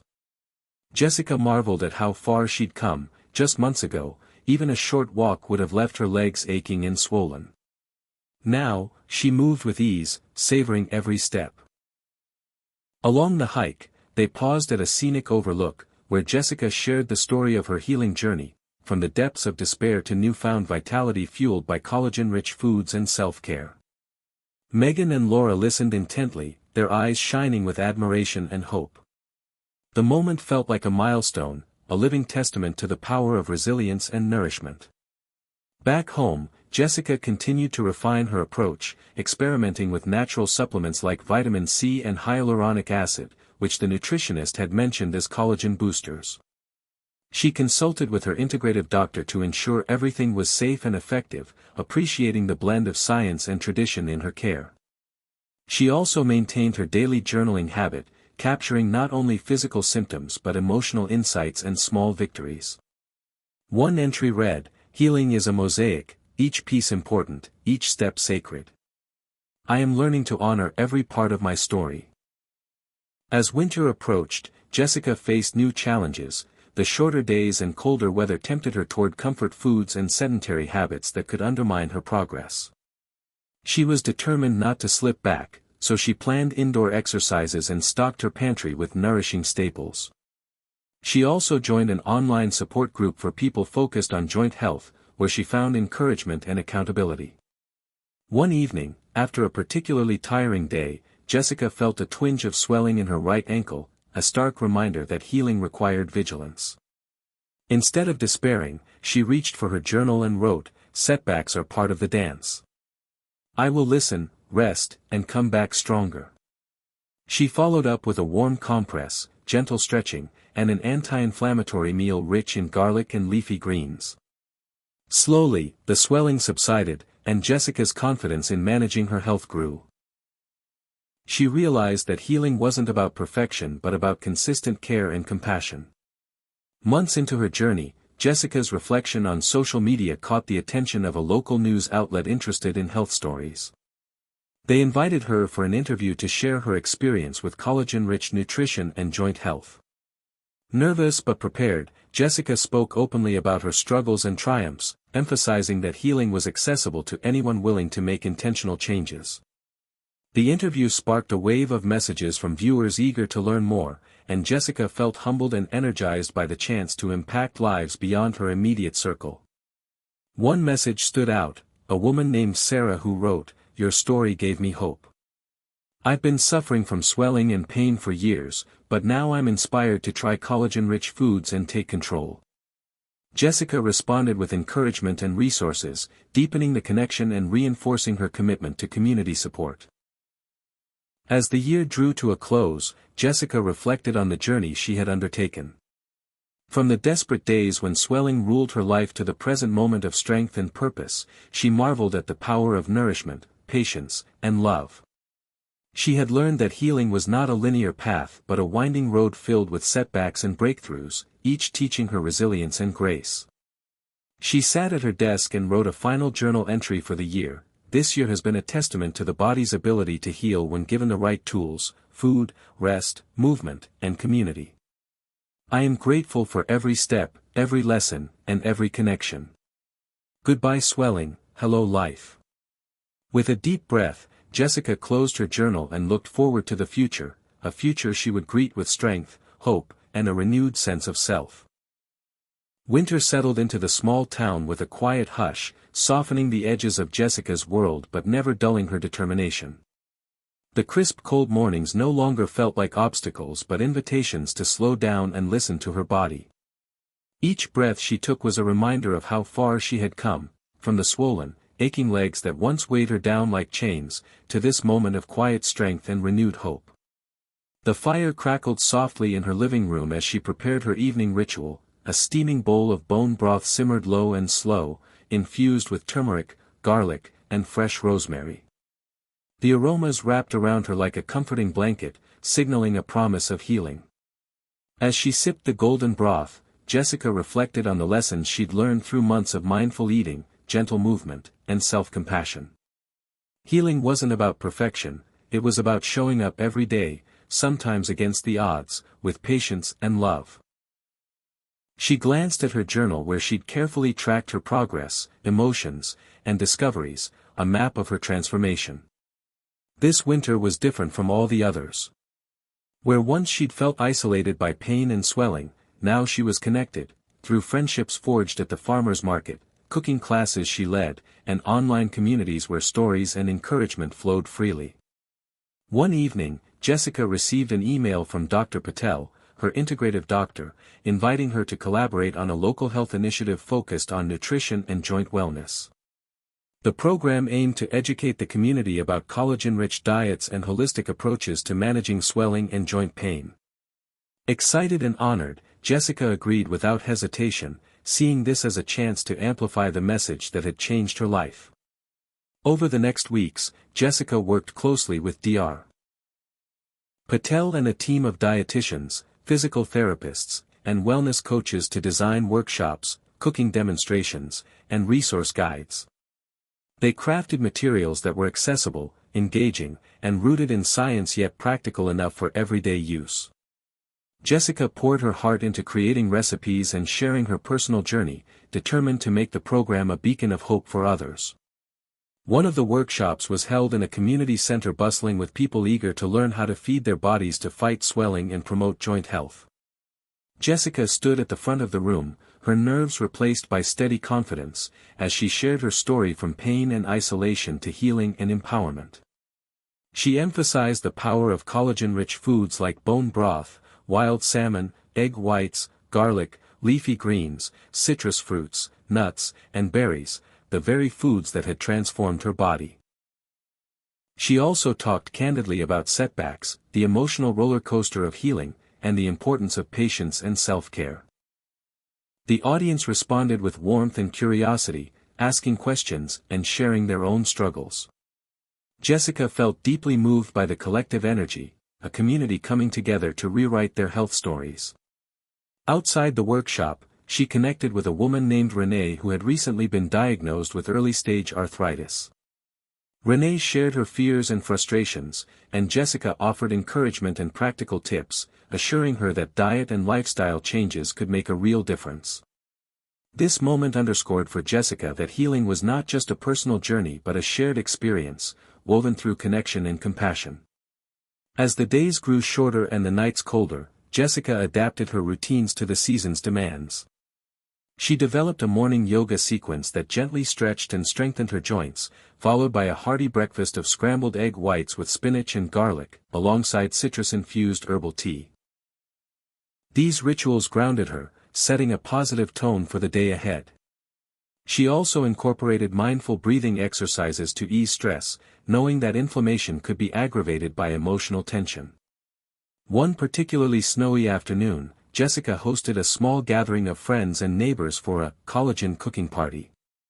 They prepared bone broth together, chopped colorful vegetables, and shared stories of health struggles and victories. The room buzzed with laughter, warmth, and a sense of collective healing. Watching the smiles and hearing the chatter, Jessica felt a deep sense of gratitude. Her journey had brought her here, to a place of community and empowerment. But the winter also brought challenges. The holidays stirred up old anxieties about indulgence and self-discipline, and the colder weather tempted her to slow down too much. One evening, after a stressful day, Jessica found herself reaching for comfort foods that didn't align with her healing goals. She felt a pang of guilt but reminded herself gently that healing was a process, not perfection. She wrote in her journal, "It's okay to stumble. Each day is a new chance to nourish and care." She committed to moving forward with kindness rather than self-judgment. Around this time, Jessica began to notice subtle changes in her skin, a newfound glow, a softness she hadn't seen in years. She realized this was the external reflection of internal healing, a sign that collagen wasn't just benefiting her joints but rejuvenating her whole body. She shared this discovery in her blog, encouraging readers to view nutrition as a form of self-love that radiated outward. Inspired by these developments, Jessica explored new ways to boost collagen naturally. She researched foods high in vitamin C, essential for collagen synthesis, and incorporated more strawberries, bell peppers, and kiwi into her meals. She experimented with smoothies, salads, and desserts that combined these vibrant ingredients with collagen peptides and healthy fats. Each recipe was a celebration of flavor and function. One chilly morning, Jessica decided to test her strength with a gentle hike up a nearby hill she had once avoided. The path was blanketed in frost, sparkling in the pale sunlight. With steady steps and a calm breath, she climbed higher than she had in months. At the summit, the panoramic view of snow-capped trees and rolling hills took her breath away. She stood there, feeling the cool wind on her face and the steady beat of her heart, knowing this moment was a triumph over her past struggles. The physical strength she'd regained was mirrored by an inner resilience, a spirit tempered by challenge and growth. That evening, Jessica reflected on how the winter had transformed her. It wasn't just the season outside but the season within, a time of quiet renewal, deep learning, and blossoming confidence. She penned a blog post titled "Winter Healing." Embracing the season of growth, sharing her journey and tips for others facing similar challenges. She wrote, "Healing is a dance between patience and action, rest and movement. Just as the earth sleeps beneath the snow, our bodies need time to regenerate and bloom." Jessica's story continued to ripple outward. Her community programs grew, her blog reached new readers, and her circle of support deepened. She was invited to speak on a local podcast about holistic health, where she emphasized that true wellness was about listening to one's body, embracing nature's gifts, and fostering connection. Through all of this, Jessica remained grounded in the core lesson that had carried her through the darkest days. Nourishing the body with collagen-rich foods was a foundation, but healing was ultimately about loving oneself enough to keep trying, keep learning, and keep moving forward. As the first hints of spring appeared, buds on trees, longer daylight, the song of returning birds, Jessica felt a surge of optimism. She knew the journey ahead would continue to have ups and downs, but she was ready. Stronger, wiser, and deeply connected to herself and her community, Jessica welcomed the new season with open arms and a heart full of hope. "Goodbye swelling," she whispered, "hello life." And with that, she stepped forward into the light. Spring arrived gently, with sunlight filtering through budding leaves and the scent of fresh earth awakening Jessica's senses. After the quiet, introspective winter, the new season felt like an invitation to expand, explore, and embrace growth in every aspect of her life. Jessica noticed how the longer days and warmer air seemed to energize her body, encouraging movement and joy. She woke early one morning, lacing up her sneakers for a brisk walk through the neighborhood park. The crunch of new leaves beneath her feet, the birdsong overhead, and the soft breeze filled her with gratitude for the body that now carried her with grace instead of pain. The swelling that had once tethered her down was now a distant memory, replaced by a steady ease that made daily activities a pleasure rather than a burden. Inspired by the season's renewal, Jessica deepened her commitment to nourishing herself with collagen-rich foods and holistic care. She continued to enjoy bone broth, rich in minerals and gelatin, which soothed her joints and promoted flexibility. She incorporated wild salmon into her meals several times a week, appreciating its omega-3 fatty acids that helped reduce inflammation. Egg whites remained a breakfast staple, paired with garlic sautéed in olive oil, and her salads were bursting with leafy greens, nuts, and bright berries. Jessica's culinary experiments flourished as she blended flavors and textures that celebrated both taste and health. One afternoon, while shopping at the local farmer's market, Jessica encountered Mark, a longtime friend and marathon runner who had recently begun experiencing joint pain and swelling that threatened his training. They chatted about her journey, and Jessica shared her discoveries about collagen's role in joint health and the 8 essential foods that fueled her healing. Mark listened intently, eager to try her recipes and strategies. He confessed frustration at the limitations swelling imposed on his passion for running and expressed hope that dietary changes might help. They agreed to support each other, exchanging tips and progress updates over the coming weeks.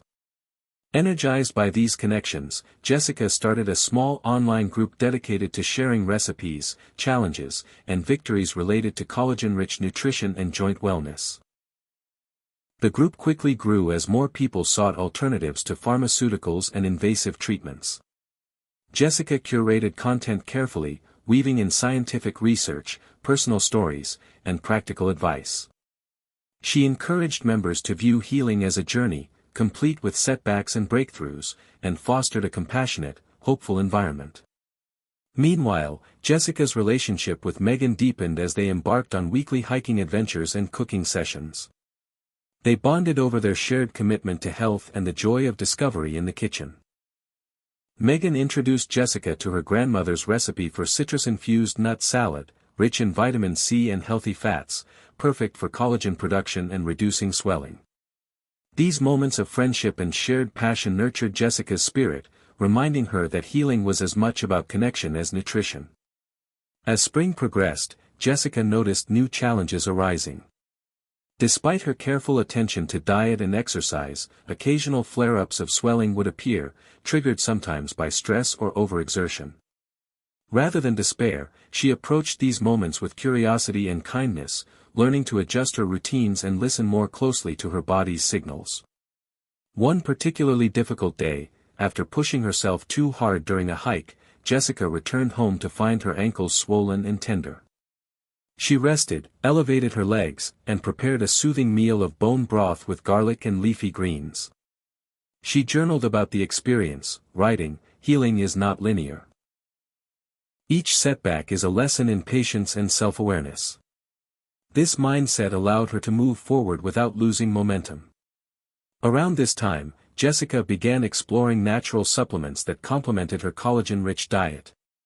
Under Dr. Patel's guidance, she incorporated vitamin C powder to support collagen synthesis and hyaluronic acid to aid joint lubrication. She was cautious and deliberate, tracking any effects and adjusting doses carefully. The combination of diet, supplements, movement, and mindfulness created a holistic approach that strengthened her resilience. Encouraged by her progress, Jessica planned a spring wellness retreat with Megan and several members of her online group. They rented a cabin nestled in the foothills, surrounded by wildflowers and gentle streams. The retreat focused on nourishing meals, gentle yoga, guided meditation, and workshops on collagen and joint health.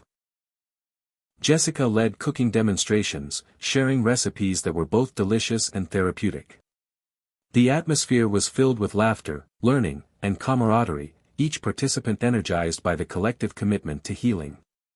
One evening, gathered around a fire pit, Jessica shared her story of transformation, from swollen, painful joints to renewed strength and hope. The group listened deeply, inspired by her honesty and vulnerability. A woman named Claire, who had struggled with swelling for years, thanked Jessica for igniting a spark of possibility in her own life. These moments of connection reaffirmed Jessica's purpose and deepened her commitment to community support. Back home, Jessica continued to balance her personal healing with her growing role as an advocate and educator. She contributed articles to health blogs, collaborated with local wellness centers, and expanded her online presence. Her message was clear and compelling: healing from swelling and joint pain was possible through intentional nutrition, movement, and self-care. She emphasized that collagen-rich foods were foundational but must be paired with a compassionate, patient mindset. Through all of this, Jessica's relationship with her family also blossomed. She invited her mother to join her for a cooking class focused on collagen-rich meals, fostering new understanding and appreciation for healthful eating. They shared stories, laughter, and moments of tenderness that deepened their bond. Jessica's father, initially skeptical, began experimenting with bone broth and wild salmon, reporting less stiffness and more energy. These small shifts rippled through the family, creating a shared culture of wellness and support. As spring turned to early summer, Jessica reflected on her journey with a sense of awe and gratitude. The path from swelling and pain to vitality and purpose had been winding and sometimes arduous, but every step had taught her more about resilience, love, and the body's remarkable capacity to heal. She recognized that her story was still unfolding, that each season brought new challenges and opportunities, but she was ready. Stronger, wiser, and deeply connected to herself and others, Jessica looked forward to the future with hope and excitement. She sat at her desk one evening and wrote a blog post titled, "Spring into Healing, Embracing Growth in Body and Spirit," encouraging readers to honor their unique journeys and nourish themselves with intention. Healing, she wrote, is a dance between patience and action, rest and movement, struggle and joy. When we feed our bodies with collagen-rich foods and our souls with connection and purpose, we unlock a vitality that transforms every aspect of our lives. With a smile, Jessica closed her laptop, feeling a deep sense of peace. The swelling that had once defined her existence was gone, replaced by a vibrant, thriving life shaped by love, knowledge, and courage. "Goodbye swelling, hello life," she whispered again, ready for whatever adventures awaited. With winter's hush beginning to lift and the first hints of spring stirring in the air, Jessica felt a renewed sense of energy and purpose. The months of quiet reflection and careful nourishment had prepared her body and spirit for a fresh chapter. She welcomed the change with open arms, eager to expand her horizons and deepen her commitment to holistic healing. The swelling that once plagued her legs and joints now seemed like a distant memory, replaced by a resilient vitality born from discipline and self-love. Jessica's days were filled with a balance of movement, mindfulness, and, most importantly, community. She continued her morning routines of breathwork and gentle yoga, feeling her muscles stretch and strengthen with each session.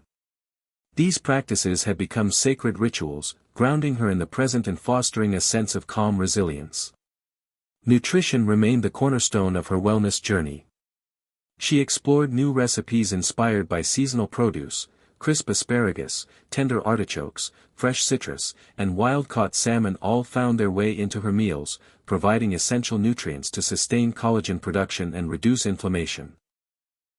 Bone broth simmered regularly on her stove, infused with garlic and herbs, its warmth and richness offering both physical and emotional comfort.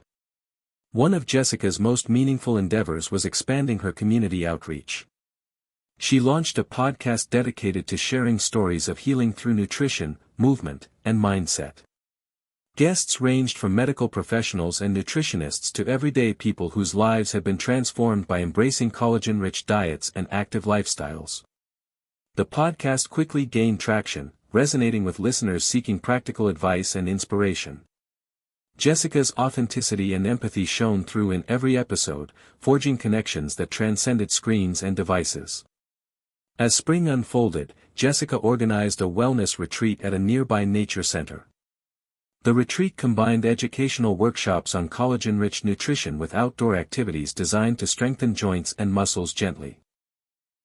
Participants reveled in the fresh air, the beauty of blooming wildflowers, and the supportive atmosphere Jessica cultivated.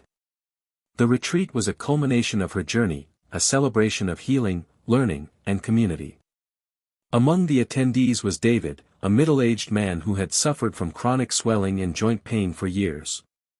Inspired by Jessica's story, he had begun incorporating collagen-rich foods into his diet and adopting mindful movement practices. Throughout the retreat, David's enthusiasm and progress encouraged others, reinforcing the transformative power of dedication and support. Jessica's own relationship with Megan continued to flourish. They planned weekend hikes, experimented with new recipes, and shared moments of quiet reflection under starry skies. Megan's presence was a steady source of encouragement and love, reminding Jessica that healing was as much about connection as it was about individual effort. Professionally, Jessica's expertise was increasingly recognized. Invitations to speak at conferences and contribute to wellness publications became frequent, offering platforms to advocate for holistic approaches to joint health. She relished these opportunities, eager to demystify the science of collagen and inflammation and empower others with knowledge. However, Jessica remained grounded, remembering the vulnerability and uncertainty that had marked the beginning of her journey. She often revisited her journals, tracing the arc of growth from pain and swelling to strength and hope. These reflections fueled her humility and passion. Challenges still arose, unexpected flare-ups or days when motivation waned, but Jessica approached them as integral threads in the tapestry of healing. She leaned on her community and self-care practices, affirming that setbacks were not failures but invitations to deepen resilience. In quieter moments, Jessica contemplated the broader implications of her journey.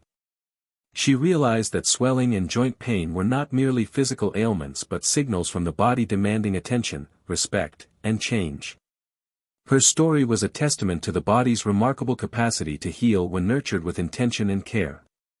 One spring evening, as cherry blossoms drifted gently to the ground, Jessica hosted a live virtual seminar on collagen-rich foods and joint health. Hundreds tuned in from across the country, sharing questions, stories, and gratitude. Jessica answered with clarity and warmth, emphasizing the synergy of nutrition, movement, mindfulness, and community in overcoming swelling and restoring vitality. As the seminar concluded, she invited participants to reflect, "What's one thing you can do today to honor your body and support your healing journey?" The question lingered, sparking conversations and commitments long after the session ended. With each passing day, Jessica's confidence in her mission grew. She envisioned expanding her work to include partnerships with healthcare providers, integrating collagen-rich nutrition into conventional treatment plans, and advocating for patient-centered approaches to chronic inflammation and joint health. Her journey from swelling and limitation to empowerment and purpose was a beacon for many. As spring blossomed fully, Jessica walked through a sun-dappled forest trail, her legs strong and pain-free. She breathed deeply, savoring the scent of earth and new growth. In her heart, she carried a simple but profound truth: healing is not a destination but a journey, a continuous unfolding of courage, compassion, and connection. Goodbye swelling, she thought, hello life in all its vibrant, imperfect beauty. The dawn of summer brought with it a sense of completion and new beginnings. Jessica stood at the threshold of a chapter that was both an ending and a promise. A culmination of months and years of healing, growth, and relentless hope. The swelling that had once taken over her legs and joints, making every step painful and uncertain, was now a memory softened by time, effort, and an unwavering commitment to nourishing her body with collagen-rich foods. Her journey was a tapestry woven with the threads of struggle, discovery, friendship, and transformation. As she prepared for the next phase of her life, Jessica reflected on the lessons that had shaped her, the relationships that had carried her, and the future she envisioned, not only for herself but for others walking similar paths. She knew the power of knowledge could ignite change, and she was determined to be a guiding light for those lost in the shadows of swelling and joint pain. Her mornings began as always, with gentle stretches and mindful breathing, but now there was a new lightness in her movement, a celebration of freedom rather than a cautious negotiation with pain. Her diet remained rich in wild salmon, bone broth, citrus fruits, garlic, leafy greens, berries, nuts, and egg whites, each bite a deliberate act of healing and love. These foods had become more than nourishment, they were the foundation of her vibrant health and renewed spirit. Jessica's work continued to expand. She launched an online platform dedicated to collagen education, joint health, and holistic wellness, offering resources, recipes, expert interviews, and interactive forums. The community she built was diverse, united by shared experiences and a collective yearning for better health. Success stories poured in, testimonials of people who had reclaimed mobility, reduced swelling, and found hope through simple, accessible changes. One message, from a young mother struggling with postpartum joint pain, resonated deeply with Jessica. It reminded her that her story was part of a larger narrative, a ripple effect spreading healing across generations. Family remained central to Jessica's life.